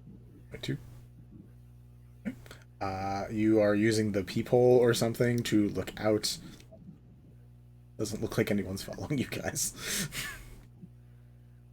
Random people walk by the hallway or whatever. I don't know. We need to figure out Ethel's exact living situation. But yes, a person or two walk by. No one is like sitting outside the door with a handgun, as far as you know, waiting for the moment to strike. That's good. God, you said something specifically, Connie, not a second ago, like a minute ago. Jeez. You gave me a look. It was some facts should not be shared. Right. She listens to what you say and then also looks to Kareen, because I just read the name on the screen, and reads what Ethel listens to what Ethel says as well, and then looks back to Kanitae and says, "What facts shouldn't be shared?" Could get people killed. That's a lot of facts. That's like most facts that do good do bad and would either get people alived or killed. I don't think whether it would sanitation. How to make gunpowder. I don't know that it's necessarily whether it would get people killed is the problem. I think that it is a matter of Saphira's messes are her own. And while it would be incredibly useful to some people to know that Lysander's related, most of the people who would be interested in that information would also be interested in doing innocent people a great deal of harm. And our goal, the four of us, separate from the collective, is to avoid innocent people receiving that great deal of harm. Part of the reason we joined the collective, or at least part of the reason I joined, was because I wanted to help the people who got hurt, the people who got killed. And there seems to be some connection here, but I need safety to some extent if I'm gonna keep doing this.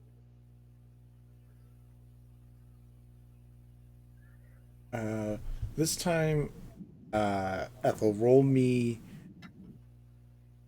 another persuasion check with disadvantage. Okay. I'll roll another d6 for Connie helping you.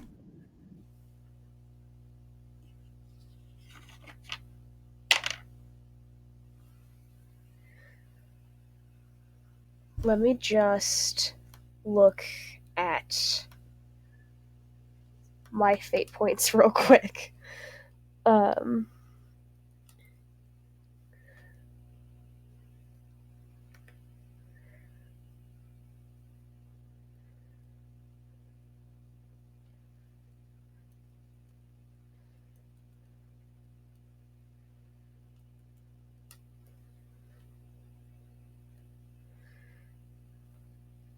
I'm sorry, it's taking a moment. No, you are fine. I'm just like kicking myself for not having something like modified memory.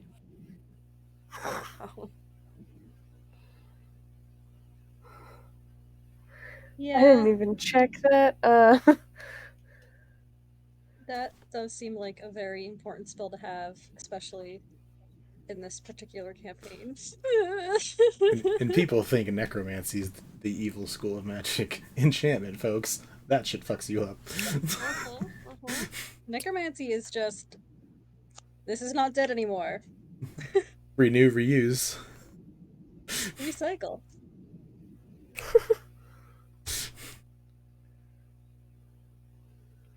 Okay. Okay, Vinny, I cannot find it. When we started the fate point system, we started with 10? I believe so. Is that how it Correct. happened? Okay. Yeah, and you should have a max of 10 times your proficiency bonus. So probably Great. 30, I think. Yeah, 30 for me. I don't know if it's the same across the board. Well, everyone has the same proficiency. It should be. Okay. Because proficiency goes with levels. Okay. Yes. All right. Yeah. I'm gonna use.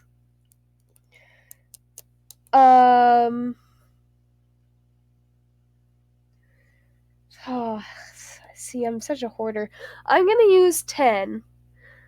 Luck points. What did you roll? Okay. To bring it to an 18. You roll bad. Okay. Got you. 4 to make that wait. Hold on. You know what I missed in all of that? Let me actually readjust, because I did the flat 20 and the d6, but I didn't add my actual persuasion modifier. Might be helpful. Math is important. That doesn't make any sense. 8 plus persuasion.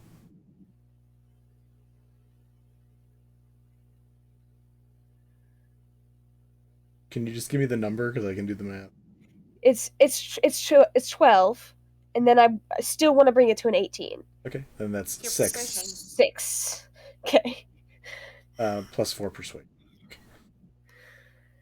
Yes, plus 4 persuasion. Okay. I'm a math guy. Just give me the numbers and I'll figure it out. I can often do. The problem is we have one amongst us. The problem is I can do I can do long division, but not addition in my head, and it sucks. Anyway, because I need addition way more often. Very interesting.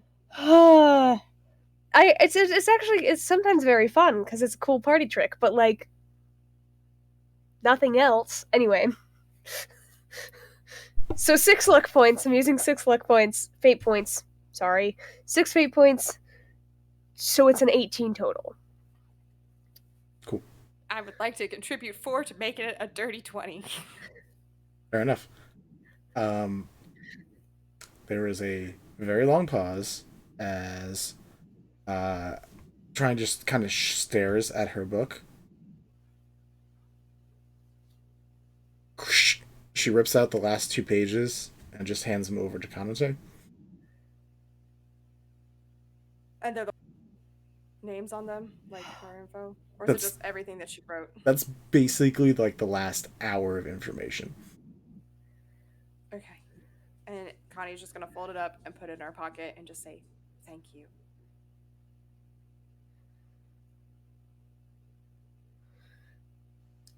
Right. So... really low under her breath, turned away so that hopefully nobody can hear. Ethel's like, thank Selune. Could be so bad. What's your passive stealth? My passive stealth? Yeah. That's a great question. Pulling up character sheet again. It's right here, but passive anything is 10 plus, right? Yep. It's 10. It's not great, but she's deliberately trying to be stealthy, so. Gotcha. You say that, and you just watch try and nod. Okay. Shades drawn at Ethel's place. Sure. Yeah, okay. Probably. Okay. Probably would have set that up.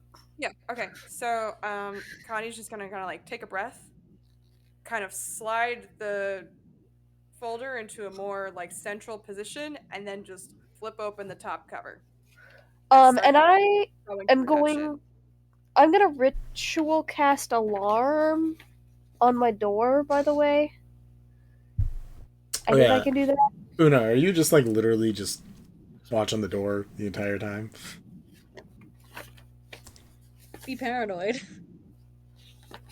Fair enough. I don't know if I actually have alarm, but I had something that I did this with last time.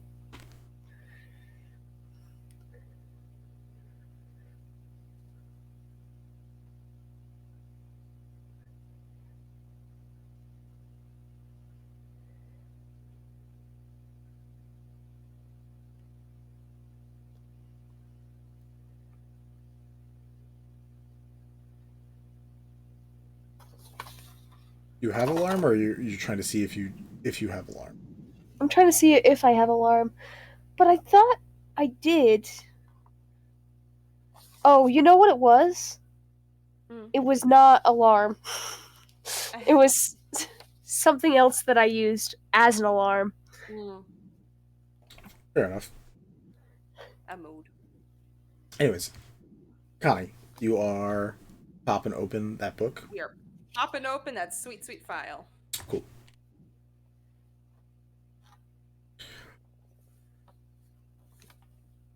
Oh, I have alarm. Nice. I was gonna say the wizard probably has it because the wizard didn't Probably has I was like, I know I used something to make sure that nobody could get into my house without me knowing, but I don't remember what it was.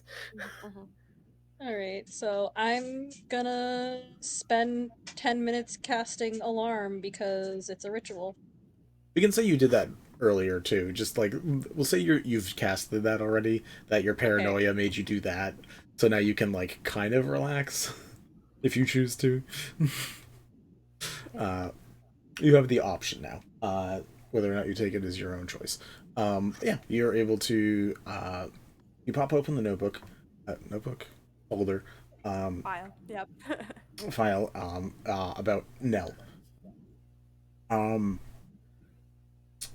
I'm not gonna have you roll, because you got literally everything. Nell She asked for literally everything and got everything. Yeah, no, you got a thick. You literally have birth certificate to now death certificate. Jesus. Yeah, Nell is squeaky clean. Like you look through all of it, as far as you can tell. Lived a normal life. Got married at some point. Had a child. You learn that he is FTM. Before he transitioned, he did actually carry his and Azaran's child, and then chose to transition afterwards. So their child is actually like their like full-blooded child. They apparently made friends with in addition to at least Azaran being like Sapphire Dragonborn, they also made friends with a Azaran specifically because of being a ranger, made friends with a Sapphire Dragon and cultivated an egg, which is why he has the Sapphire Dragon familiar steed that is with the family. So you learn like a lot about like the family history. So like whenever you have to like recall knowledge related to the family history, I'll say you can make that check with advantage when it comes to them. Okay. But realistically, in here, you don't like. He was a good boy. There's nothing wrong in here. Like, good husband, lived a good life. Or for this world. Literally, like a pure person, like a very pure person, and got, so, yeah, that you learn basically like he liked to go shopping at the Evergreen Mall a lot, like to hit up the florists, like to play board games in like. I'm assuming if there's any malls similar to the one I have up here, there's just like public board games near like where people eat, or at least back in the day there were, and like would go like to play board games with people. He liked like when he had money, he liked to spend it frivolously. He did like to spoil himself and his husband and his child, and just like did not seem to leave a very concerned life. Did seem to live like a good life. They either through Nell's or Azaran's, they donated to local charity to keep funds going. They bought artwork at the art gallery. similar to like how they're doing it now, where like it goes to charity. Nell and Azaran together have bought artwork there before that would go to charity. Yeah, Nell's a good boy. So no links to the underground besides Shiavan, who was his masseuse. Shiavan being his masseuse is like the dirtiest thing. That's the dirtiest thing about him. Yeah. Okay. Wild.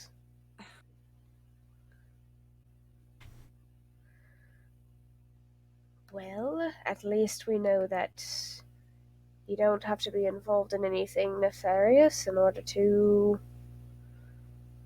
be targeted. Actually, that's not entirely true. Either. She's gonna lean back in frustration though, and she just like.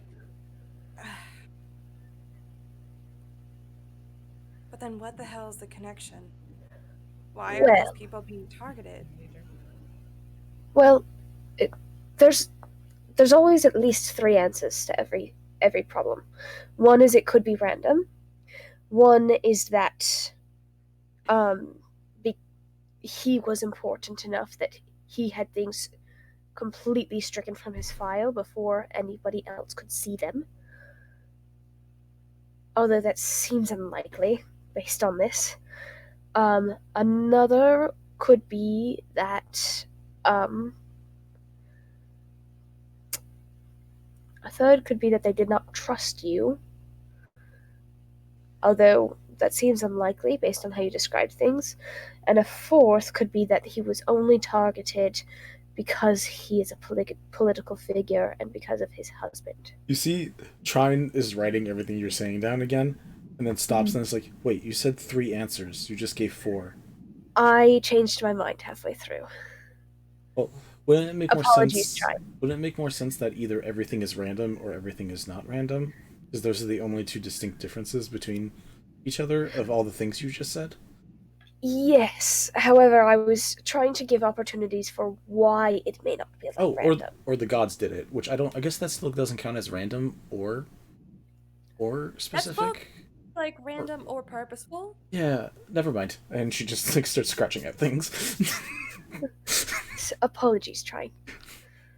But yeah, Connie's just like, So, we have Shiavan, we have Nell, Pandy, and the Stampede. I thought the underground was the common denominator, but maybe I was wrong?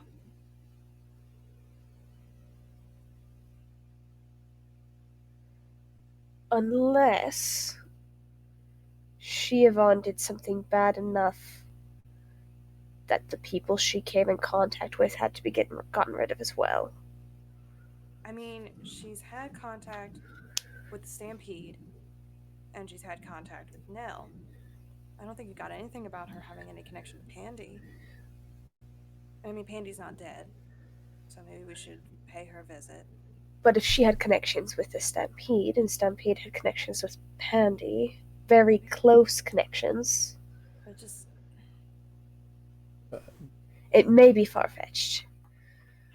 What is the common thread?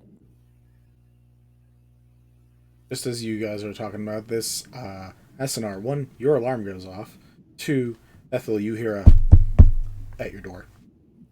A knocking? Yep.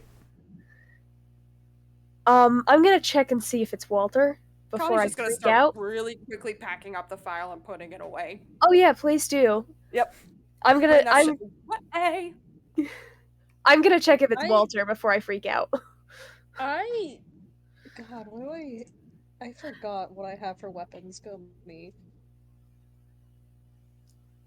And actually, I'm gonna turn to the rest of you, and I'm going, before I get to the door, I would like to very quietly just say, the bedroom's right over there.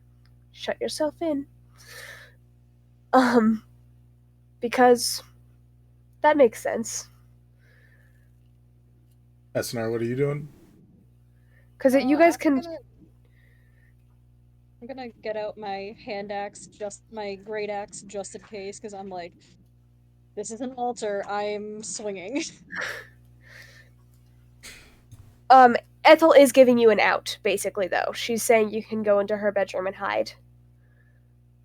I think it's in Asunar's nature to do that. I'm just saying it's an offer. Mm-hmm. Especially since some of you have been in the underground today and conspicuously in the underground. We've all been in the underground, but some of you have been. Some of you guys have been more conspicuous than others. Is what I was trying to get at. Yeah. Explain the layout to me of Ethel's apartment. Oh Out of gosh. curiosity. Ethel, Sorry. explain to the class the layout of your apartment. Because Connie kind of wants to like take up position somewhere where she's out of sight of the door, but if there's trouble, she can help. Okay. So, like, we walk through the front door. When you walk through the front door, it's the front room immediately. There's like a little closet off to the side that has like for coats and shoes and stuff. And then there's a wall that has a window on the other side that is separating the front room from the kitchen. Okay. And then and it's kind of like a half what would be the back wall has the kitchen, and then the other side is just open to the dining room. Okay. Does the dining room have sight to the front door? Yes. So it's like I'm gonna try to configure this in the way that the mirror or the camera will make sense. We can also just have you guys roll stealth checks and say you're stealthy. Like there's Yeah. There's a wall to hide behind. There's a couch. At some point, that's what I was looking for, basically. Is there a wall for Connie to like duck behind? At some point, Kareen, you are more than welcome to use your artistic skills to draw your honeymoon suite. Give us an apartment layout. Yeah, I'll use a floor plan creator or something. So this is what. But there's a wall that has a window in it specifically. We're good with this. Asunar and Connie, this is what you need to know. Are you hiding in the bedroom where Ethel suggested, or are you hiding somewhere where you can potentially get line of sight on the front door? Hiding somewhere for line of sight on the front door. Cool. Both of you roll me stealth checks if you're hiding. Try and just walks into the bedroom because you told her to do that, so she's just gonna do that. That's a 21 on that stealth. You're a sweetheart. Also a 21. Hey, dang. Twinsies. Cool. So, very tense moment, very quiet. It's been about, we'll say, 5 seconds after the first knock. Once again. Yeah, I'm gonna go get it. Open the door. Cool. You open the door, and then there is like a small. You hear it's like a mandolin. You hear like some music get played, and saying "special delivery," and you see this half orc in like normal like looks like a worker's outfit, but seems to also have like a bag with like a couple instruments and like accoutrements in it, and is also carrying like a small crate under one arm, or has it down on the ground now as he's playing, but then like immediately after doing the little introduction with a smile, puts it away and like picks up the crate and says, "Delivery of your food for the week." Is this a normal thing, Vinny? Yeah, Walter gets food delivered to the house. Freak. He does it because he knows it makes your life easier. That's so cute. Is this the normal guy who does it too, or is it a different person every time? Or roll me a history check. Just see if you know this person.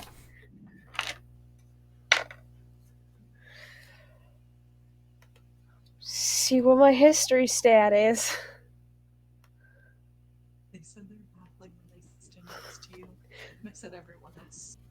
22. 22. You've seen probably like once or twice before. His name is Marcus. Just seems to be like at the very once in a while seems to at least deliver food to your house. Seems to play an intro like every time. It's always a little different with a different instrument. Seems to really be trying to get into like the swing of some type of musical stuff. Just gives you a big smile as he always does, whether or not you're excited about it or like it or return it, and just gives you the crate. But you've seen him a couple times. Okay. Thank you, Marcus. I appreciate it. Would you like a biscuit? Sure. All right, wait right Why would here. I say no? I'm gonna grab a biscuit, and yeah, I'm gonna grab a biscuit and a napkin, and then I'm gonna just I'm gonna say that she has, because this is absolutely something Ethel would do often enough to have this. You know how restaurants have those little like containers of butter and jam? She's just gonna say she has some of those, and those aren't what she gives to guests who are staying here. But if she's sending food out the door with people, absolutely. So she's gonna grab a thing of butter and a thing of jam, and then hand it to him at the door and send him on his way. He looks so excited. It's like, performing life is difficult, but with people like you in the crowd, it's always a good time. Thank you, and just heads off. Have a lovely day, Marcus. You close the door, and Connie looks wildly uncomfortable and just like waits for his footsteps to recede and just goes, "Oh, thank fuck."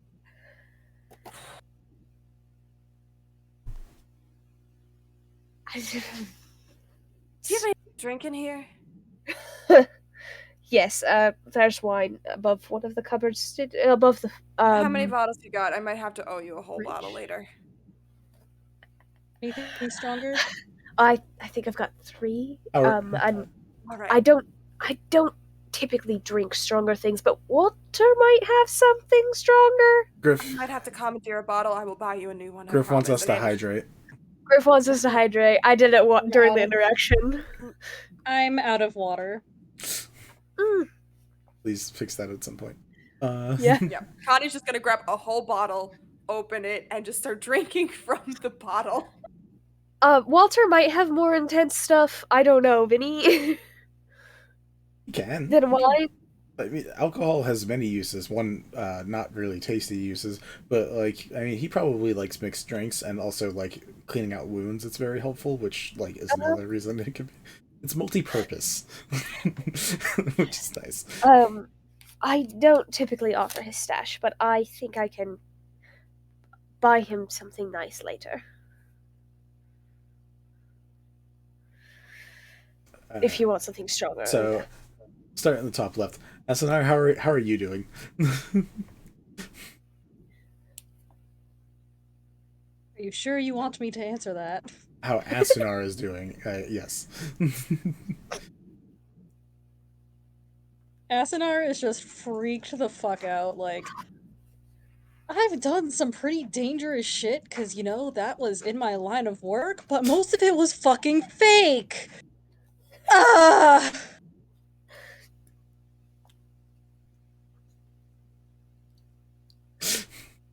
How is Ethel handling it? I already know how Connie's handling it with alcohol.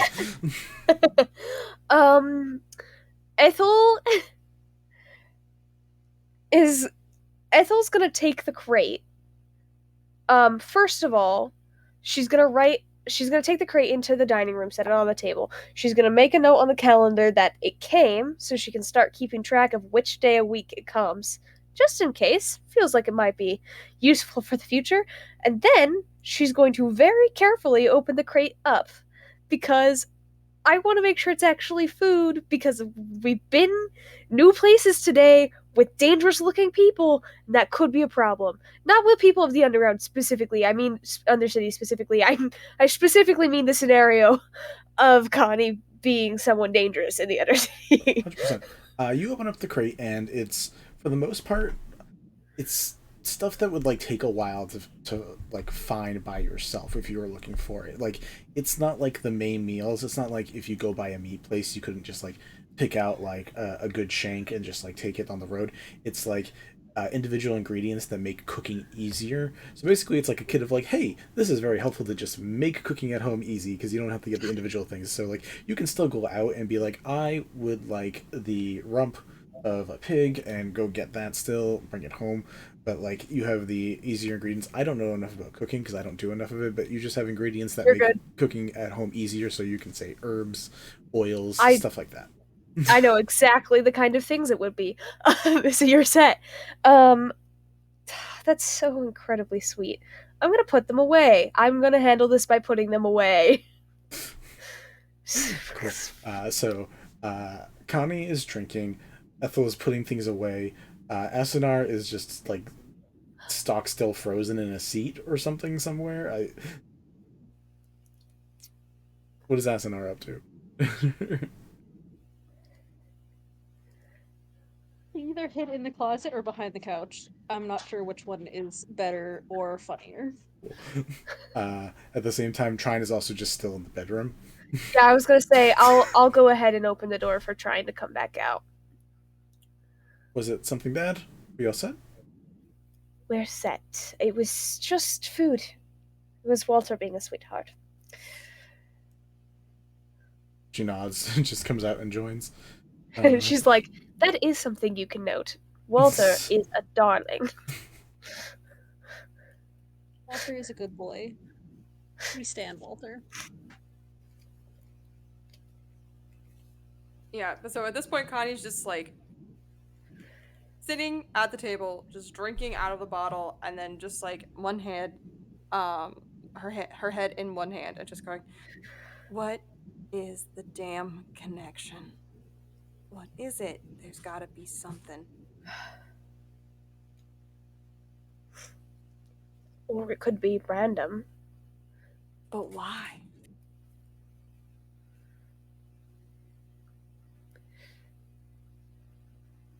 Why just kill at random? I mean,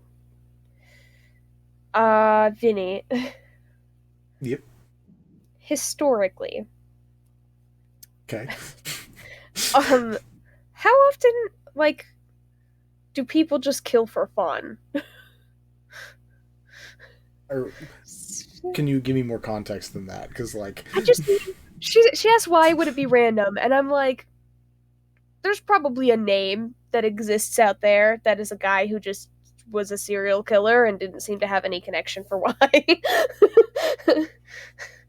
That's all I want to know. Is I was offering a random. It's not important. It's just. Sure. Roll me a history check. Yeah.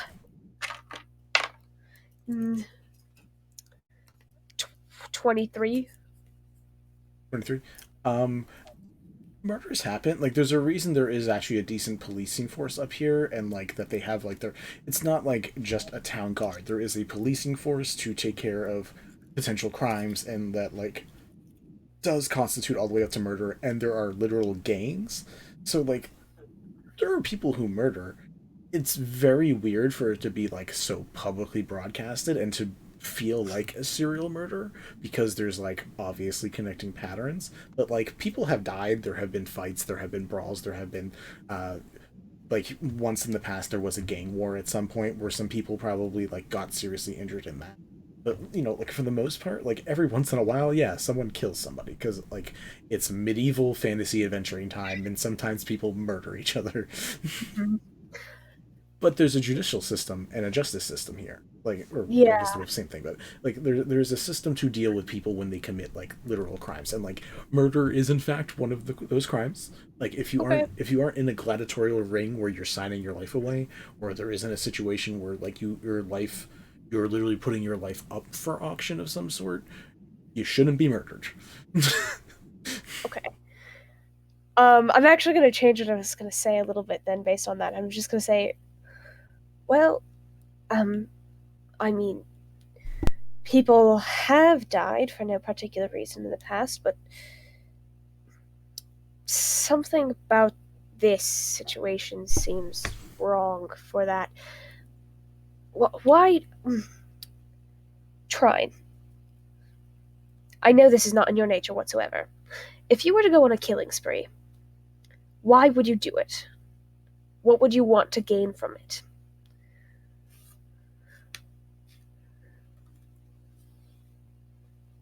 I'm just gonna have this bitch roll a d20.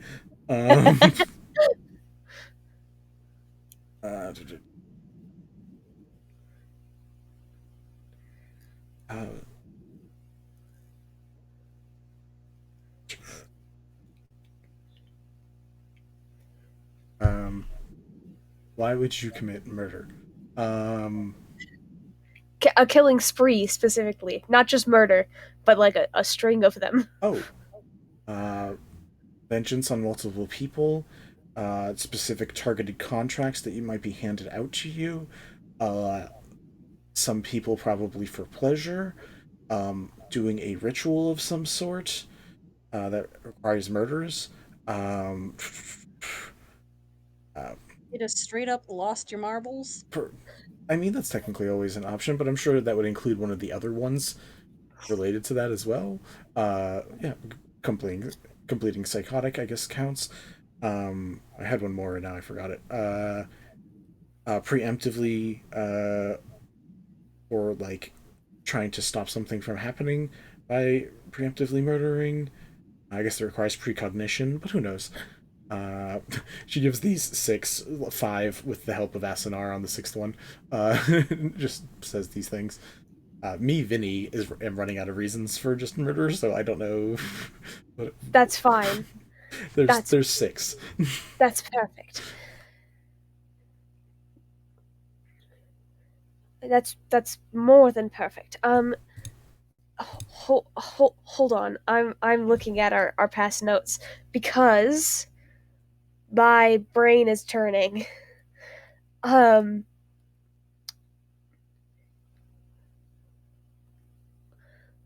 Kanitae, you said that some of the flowers had meaning, had actual druidic on them, yes? Each one that I've been able to get a look at so far, yeah. Do you recall what they said? If you don't off the top of your head, that's okay. I have one of them. I'm trying to see if I have my sticky tabs, because I'm honestly going to start marking these off. Because they're kind of important. Alright, there was a few. But I remember highlighting them, so let me go back.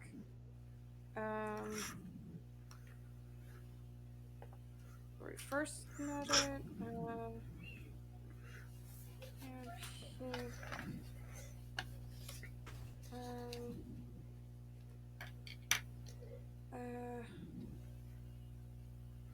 elves, pardon me while I go through my notes. Okay. First, oh, wait, I wrote them all out in one spot. There we go. Okay. The flower from dew was, ne'er have not and never do. The flower from hail was well before this cycle, you know. A dog keeps scratching the door. Flower from dew was ne'er have not and never do. Flower from hail was well before this cycle, you know, and flower from Azaran, from Nell was beginning of all. Those are the 3 that we have. We don't have the one from Shiavan. That's fine. So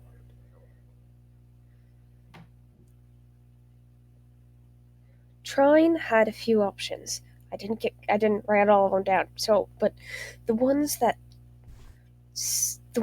felt the most important, or relevant, I should say, to this situation. One would be contracted kills, which would go back to everybody having connections to the underground, and perhaps just because Nell is a political figure, he didn't have to have anything bad in his history. In order to target him. There's also the thought of a ritual happening where deaths are needed, in which case I don't know if there have to be specific people or not. It could also be, I don't know if this was mentioned already or not, but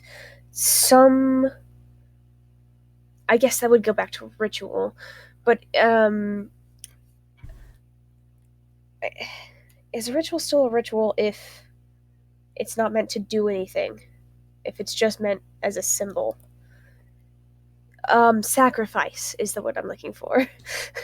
It could also just be a symbol of sacrifice and not quite the same as a ritual, because in a ritual you would expect it to produce something, and a sacrifice you would expect it to just be.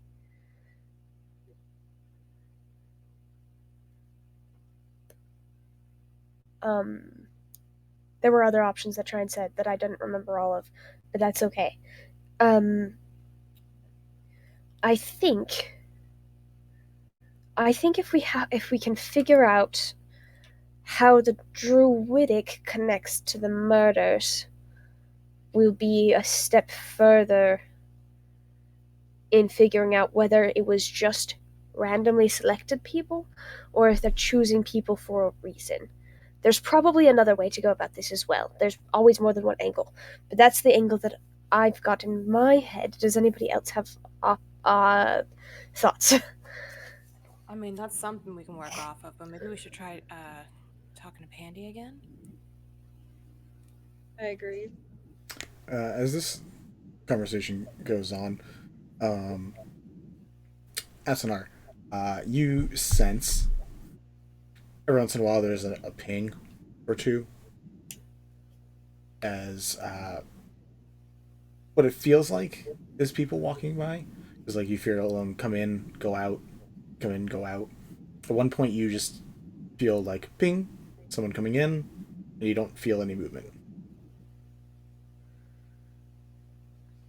No.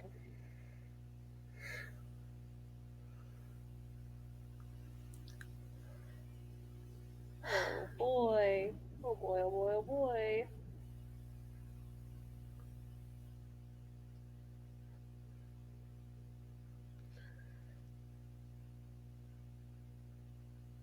Shall I get the door again? There was no knock. Technically, the only person who knows about this is Asunar. Yeah. I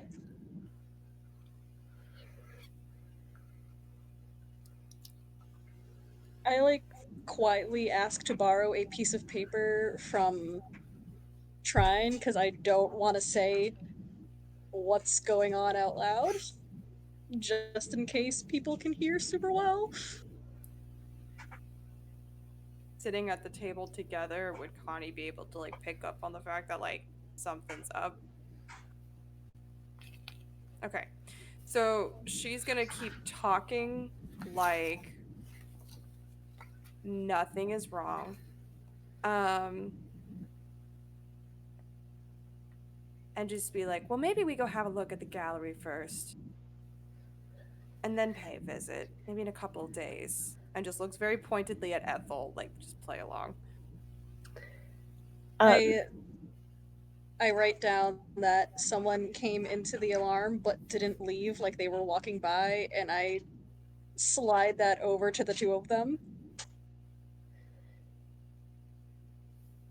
Ethel, by the way, has nodded slowly and is saying, yes, I think the gallery would be a good option, because then we can see all the stuff that's there, we can talk to some of the people who are perusing the gallery. Selene knows that so many of my cohort will be there, so I can probably talk to them about the things that they've seen and heard.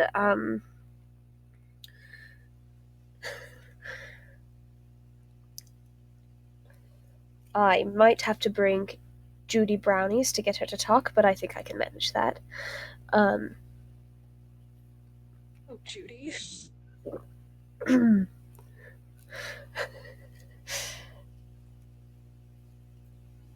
Yes, I agree. I think that going. We've looked at the note at this point. I'm assuming. I'm just like kind of waiting for us to make a plan, but I'm also talking at the same time.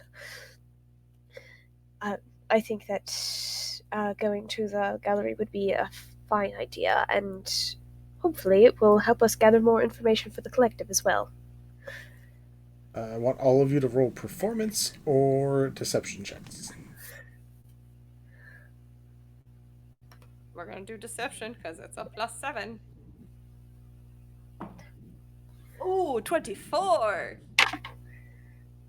God! I love Bard stats. All them skills. So many I'm skills. so bad at this.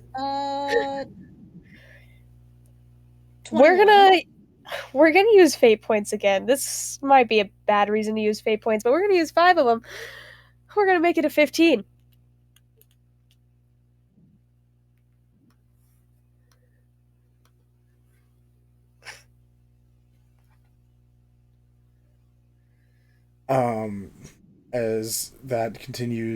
As you guys continue the back and forth to keep the conversation going, eventually, ding, you feel whatever person that was there seems to leave.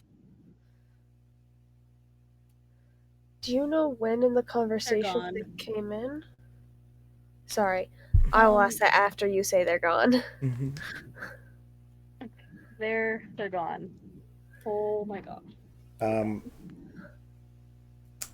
gonna say for probably the last half of it, this is my bad because I should have realized other people probably don't get Discord messages. I sent Nova a message about 10 minutes ago saying that there was someone at the door. But Discord is a finicky little hoe.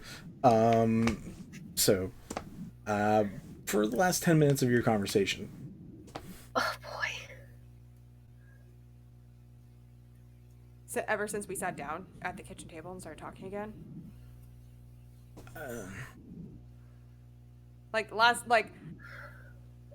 Yeah, what does 10 minutes look like?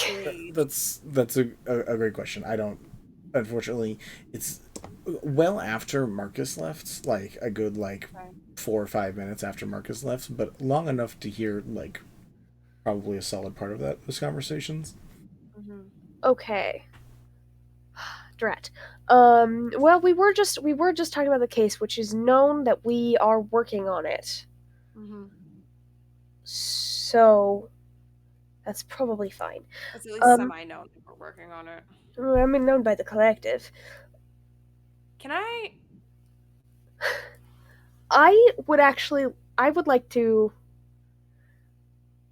You both have half your sentences unfinished. One of you two finish it.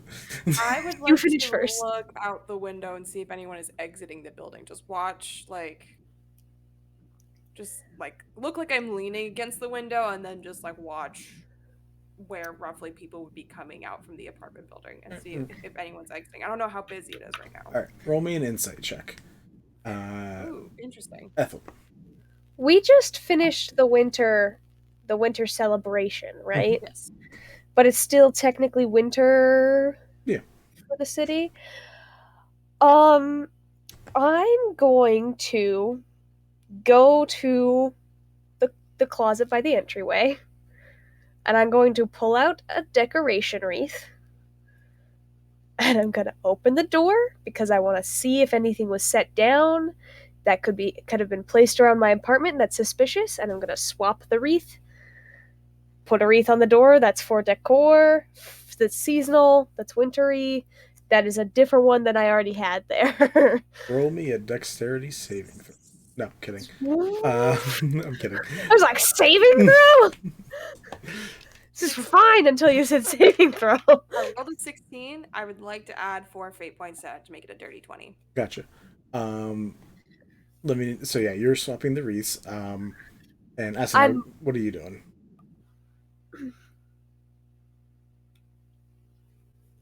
Sorry. I was dissociating a little bit. What? People are coming up with ways to try to see who the fuck was listening in on you guys. One of them is looking out the window to try to see if they see the person. The other one's looking out the door to try to see if they get a clue. What would you like to do, if anything? As these two are, attempting things. Is there a back door to Ethel's apartment? I'm assuming no. There might be a patio, Vinny. This is Sure. Questions about how her living situation works. What floor do you want to be on? Not the first. I'd imagined her a couple floors up. Cool. That sounds about right for someone like Ethel, with Ethel's history. So yeah, cool. You're a couple floors up. You have a patio or a balcony, specifically, that you can. But yeah, if Asunar, you want to do something, there is a balcony.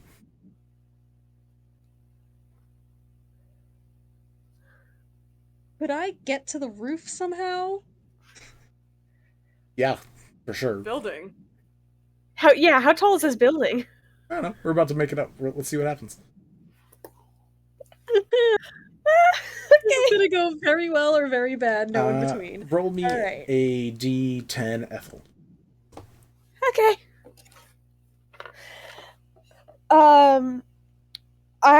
I was gonna say I think she'd probably be on the 3rd floor because it's a far enough drop that you probably won't die, but you might break something if you fall. It's really weird that we thought very alike about that situation. We're like high enough that someone couldn't climb up and kill you without it being difficult, but also not low enough that you would die. Yeah, not low enough that you couldn't jump out and escape that way. Yeah, I rolled a 4. The 3rd floor, the top floor, or Nope, it is 8 floors. All right, we're gonna do some climbing. It is an 80-story building. You are more than welcome to climb up from 30 feet up. By the way, there's a way inside the building to get to the roof. You don't have to go out and climb up Yes, the but wall. if you're a barbarian with probably like athletics proficiency, why not? I really hope I don't have to bring you back to life. What's your passive athletics? Oh, no. Don't make revivify you. Athletics. What the fuck is passive athletics? Just add plus 10 to your 10 skill. plus your athletics. Yeah. It's whatever your athletics modifier is. I don't know. All right. 14. 14? That's actually lower than I thought it would be. Yeah. It's Cool. those wizard levels. What's your passive strength? They probably didn't take proficiency in athletics. Passive strength is Well, what is your strength modifier? Plus 4, I assume, right? +4. Yeah. Okay. Yeah. That's fine. Okay. Yeah, so yeah, That's fine. If you would like to climb, you'd let me know. I'm gonna climb. Cool. Oh my god. Roll me an athletics check. Oh my god. As the athletics check's being rolled, Ethel, you do see footprints. Because, like, as I've said before, there is, like, a light dusting of snow, so you do see, like, around all over the place that, like, there's footprints. There's quite a few, but there are, like, the freshest set that is there. Huh. Okay. Does it look like there was anything placed in the area around my apartment that could be used to spy on me? Roll an investigation check. What did you roll, Asunar? 20, so it's 24. Oh, natural 20. 24. Alright. Your face made me think you got a nat 1. See, and me I was really too. concerned. I know. Add I a- know. You get a fate point for your nat 20. I was just thinking it was gonna roll really bad because one of my dice has been rolling really bad all night. That's a mood. Just me rolling it off to the side, just seeing how it's going. And I got a natural 20. 21. 21? No. What it seemed like, from what details you're making out, which is just because it's really good, or a really good roll, it looks like, with the way that you see some handprints and, like, what looks like probably the smudge of a face or something, it looks like the person was listening in. Like, had their face to the ground, listening through, like, cracks. That's incredibly frustrating. Alright. What did you roll for your perception check, Connie? It was like You told me to do an insight. It was Insight, sorry. I used 8 points to make the dirty 20 from Dirty 16. 20. Cool. You both hear your screen door open to your balcony, and just hear as Asunar begins just climbing up that bad boy. Asunar, in under 20 seconds, you are on the roof of this 80-story building. Or 80-foot building, not 80-story. Crap, that would be terrifying. Before, and I was like, excuse me? Yeah, not 80-story. 80-feet building. 80 foot. Okay. Okay. Yeah. What are you doing while you're up there, Asunar, before I get back to Connie's role? I don't know if it's flat or like an angled roof, but whatever it is, I'm just gonna be like on my stomach and crawling to the edge just to like not have a high profile, but also like kind of like peek out and like look if there's anyone suspicious below. Roll me a perception check. I'm gonna just say advantage because I enjoyed this. I enjoy that you climbed 80 feet up in the air to do this. You're like, all right, let's just think about this problem here. If I can see the entire world. 13. Gotcha. Connie, as you are watching, you see with just like a hat over their face, jacket like up high. You see someone who looks like probably a star goblin as they begin swiftly looking around, trying to see if anyone's watching them, and then takes a hard corner. They seem to have some light dusting of snow on their knees, which, if Ethel shares information with you, you know that the person was literally on their knees listening through the door. So, Okay. Less gonna think they fell until I go and see the other ones. yeah, with a 13, you can't pick out a specific person up there, Asunar. Oh, okay. Well, you rolled a 13. Connie rolled a dirty 20. So the 13, you are just seeing people move about. You're not seeing anything in particular. Okay. But you got a really nice view. Get a solid look at the star goblin, right? Just know that it is a star goblin. Yeah, you assume it's one of the star races, but from the more petite form, and slightly shorter. But versatility is usually the star elves are tall and thin. The star genasi are shorter but stockier, and then star goblins are short and thin. Normally, not always exact, but that's the normal breakdown.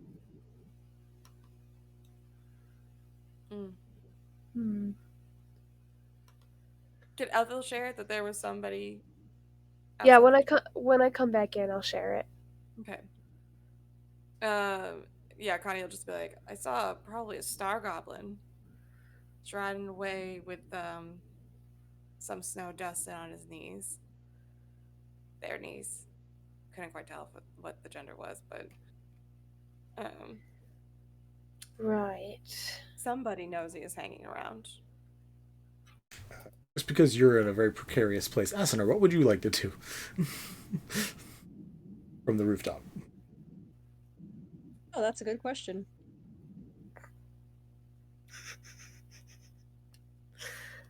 Yep. I know, I'm the worst. No. After it was a fantastic character choice. It's just after 10 or so minutes, she's probably gonna be like, they're probably not in the area anymore, and come back down somehow, carefully.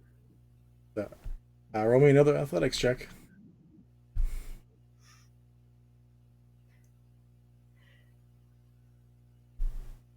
Seven. Shoot. Roll me a dexterity saving throw.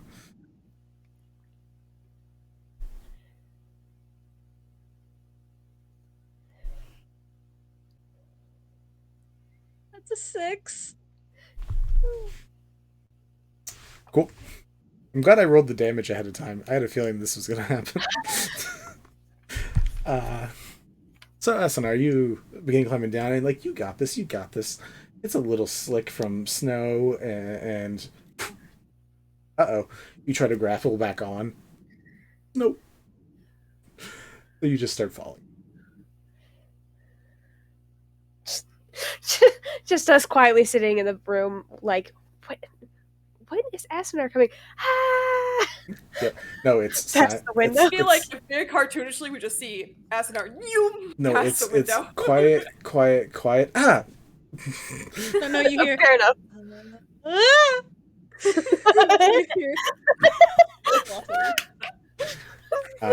Sorry, my partner just looked over just giving me a concerned look, and I'm like, oh, I fell off the roof. Nothing. No big deal. Do you do The anything? Doppler effect. That's fantastic. Do you do anything as you fall, or are you just saying thank you, universe, for correcting me? No, I'm just accepting my fate of this was a bad idea. Cool. You take 30 falling damage. Oh wow, that is less than half. Okay, not that bad. No. Are you? Could be worse. I'm assuming we also then hear the thud. Are you? Aren't you part barbarian? Yeah, that's why I was Yeah, so that's why she's all I right. went from 78 to 48. I'm fine. Yeah. Yeah, but you kind of raged. Cut the damage in half. Mechanical perspective, though. Yeah. So, like... Okay, It's fine. but that's only half for piercing and bludgeoning damage. Yeah, it doesn't go for all of it. Falling is bludgeoning. Because you are Oh. bludgeoning yourself on the sidewalk. Either way, you hit these. I might be a little stupid tonight. Just a little bit. You're fine. I We love only you ever just the way play you are, Nova. I only ever play barbarian. This time I wanted to make it a little spicy by adding wizard in there, and I still don't know how to fucking play barbarian. I will see myself out. Yeah, so you hear like the sound of a gong being hit as Asunar makes like contact with the metal ground. Because again, this entire city's made of metal. So races out to the balcony like, Yeah. Luna, you okay? You lied? Say something. Literally both of us rush out to the balcony. I'm probably just like face down on the ground, and I just give a thumbs up, and then flatten my hand back on the ground like, yeah, your joints hurt a little bit. Yeah. Thanks, Helene. All right. The air is spicy. Oh. Everything hurts. I think Ethel's gonna turn to Connie and just say, I vote that we call it a night. We rest. Yeah, I agree. And we come back to this issue in the morning because clearly we need to fix it. Figure it out. Figure it out and try to fix this mess. But right now, I think we just need to get Una back up here.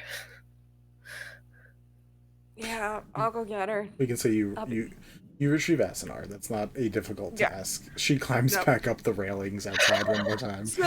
She's just gonna like come help her up and just like, pull like one arm around her shoulders, saying like, "Come on, I got you." Rubbing the other hand on her back.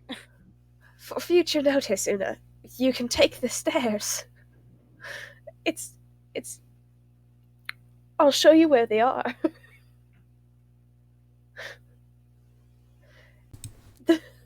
She just goes over to the couch, being like, I'm gonna take a nap right here, and just promptly passes the fuck out. Please do. Go ahead. Oh, and Connie just like sits back at the table, like, I'm gonna take a nap right here. Sorry, go ahead. Try and cast Healing Spirit above Asunar, which means eventually Asunar heals back up to full. Just to save time on that. It's very nice of her. Eventually Trine says, well, the gallery showing is in about 3 hours? Shit. Oh, well, let's rest for... Let's take a nap, and then we'll short go. Rest. Just a quick little rest. Colloquially known as a short rest. When you rest for a short while. Just a little nap. Just have a little nap. Yes. Let's just take a breather for a little bit. And we will all go to the gallery. Is someone playing the piano? Yeah, can you hear it? Yeah.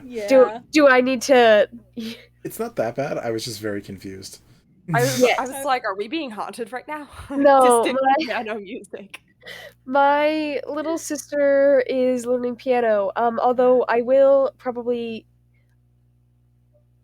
Yeah, Ethel's gonna offer that we take a short rest, but I am gonna go let her know that you guys can hear it because... We're done in like 2 minutes, so you're fine. Oh, okay. You're fine. I was just gonna say, I know some of the music that she practices sometimes probably would not fly. Okay.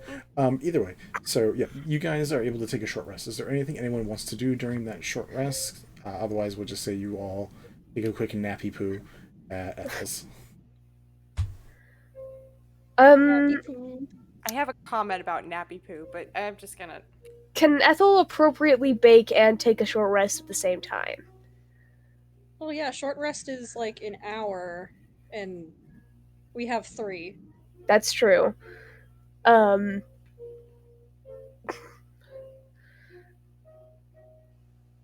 Okay. Vinny? I'm not really. Okay, sorry. I was waiting to see if anyone else was offering anything that they wanted to do. No, okay. not really. Okay. And then I'll take a short rest, and then I will bake. Wait, do you have proficiency in baking or cooking? I don't think so. I should have.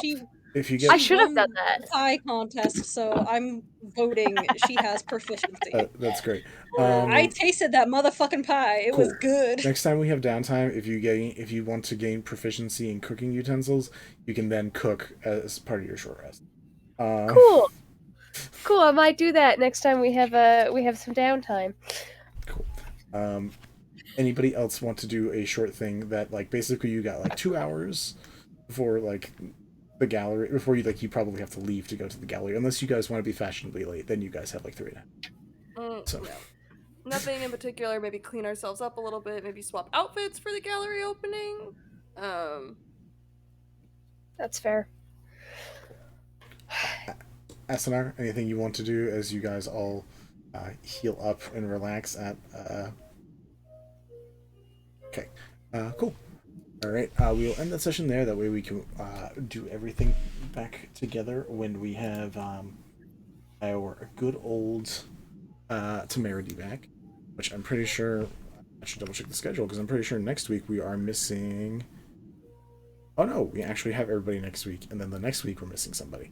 You don't have everybody next week, I'm sorry. Are you not around? Something came up. Gotcha. Okay. At some point, this is an overall. This isn't to anyone in particular. This is an overall. I would really like to have all 4 players again.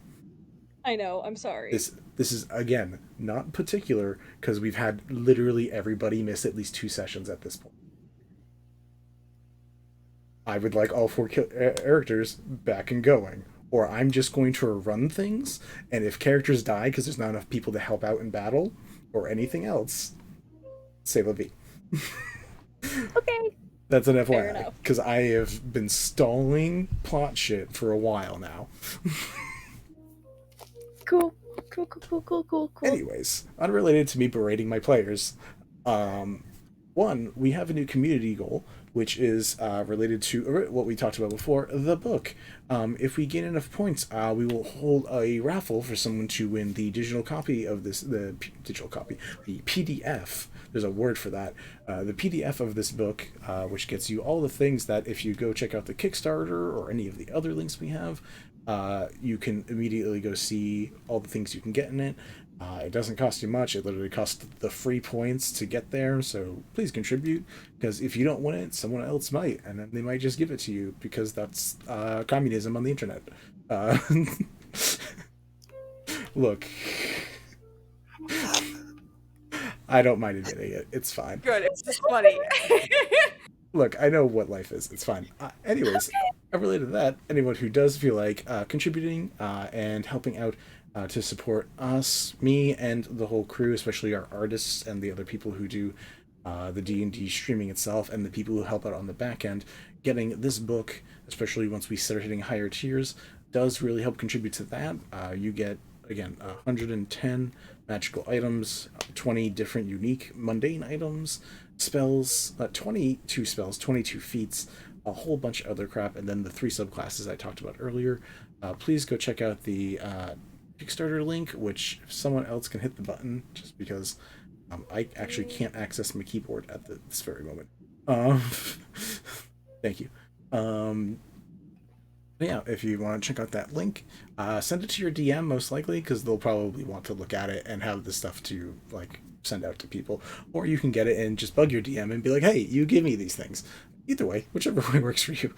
But yeah, please check that out. Otherwise, I will see you tomorrow for Fire, Wednesday for Blight, Friday for Gentlefolk. Fuck me sideways. Anyways, you are a busy boy this week. plus PAX East. Yeah, it's a hell of a week. And also real estate gigs. It's there's a lot going on. And I have to finish editing KatsuCon. Anyways, it's fine. It's all fine. The official Kickstarter is going live tomorrow, probably right before Fire Arc, but if you go to the link now, you can basically like pre-reg, I guess is what it's called, where you will get the notification when it actually goes live. That's all that crap. I don't think we actually introduced people in the beginning, but I mean, our links and stuff are right here. We'll worry about that next time. Have a good night. We will see you next time. And oh, I'm tired. Are we off? Not yet. I have to actually find the right button because I have so many buttons at this point. I will resume waving. Yeah, you can keep. Bye. Thank you for coming. Appreciate it. I appreciate the princess wave. What happened to my thank you screen? This is concerning. Is it gone? Shouldn't be. Oh no. Did OBS do a dumb thing? Should I? Oh no, I know what I did. What'd you do? Bad life choices. We will sit here and be pretty for a second until we say goodbye to y'all. Bye. That's why. There we go. Thank you for coming. All right. Have a good night, guys.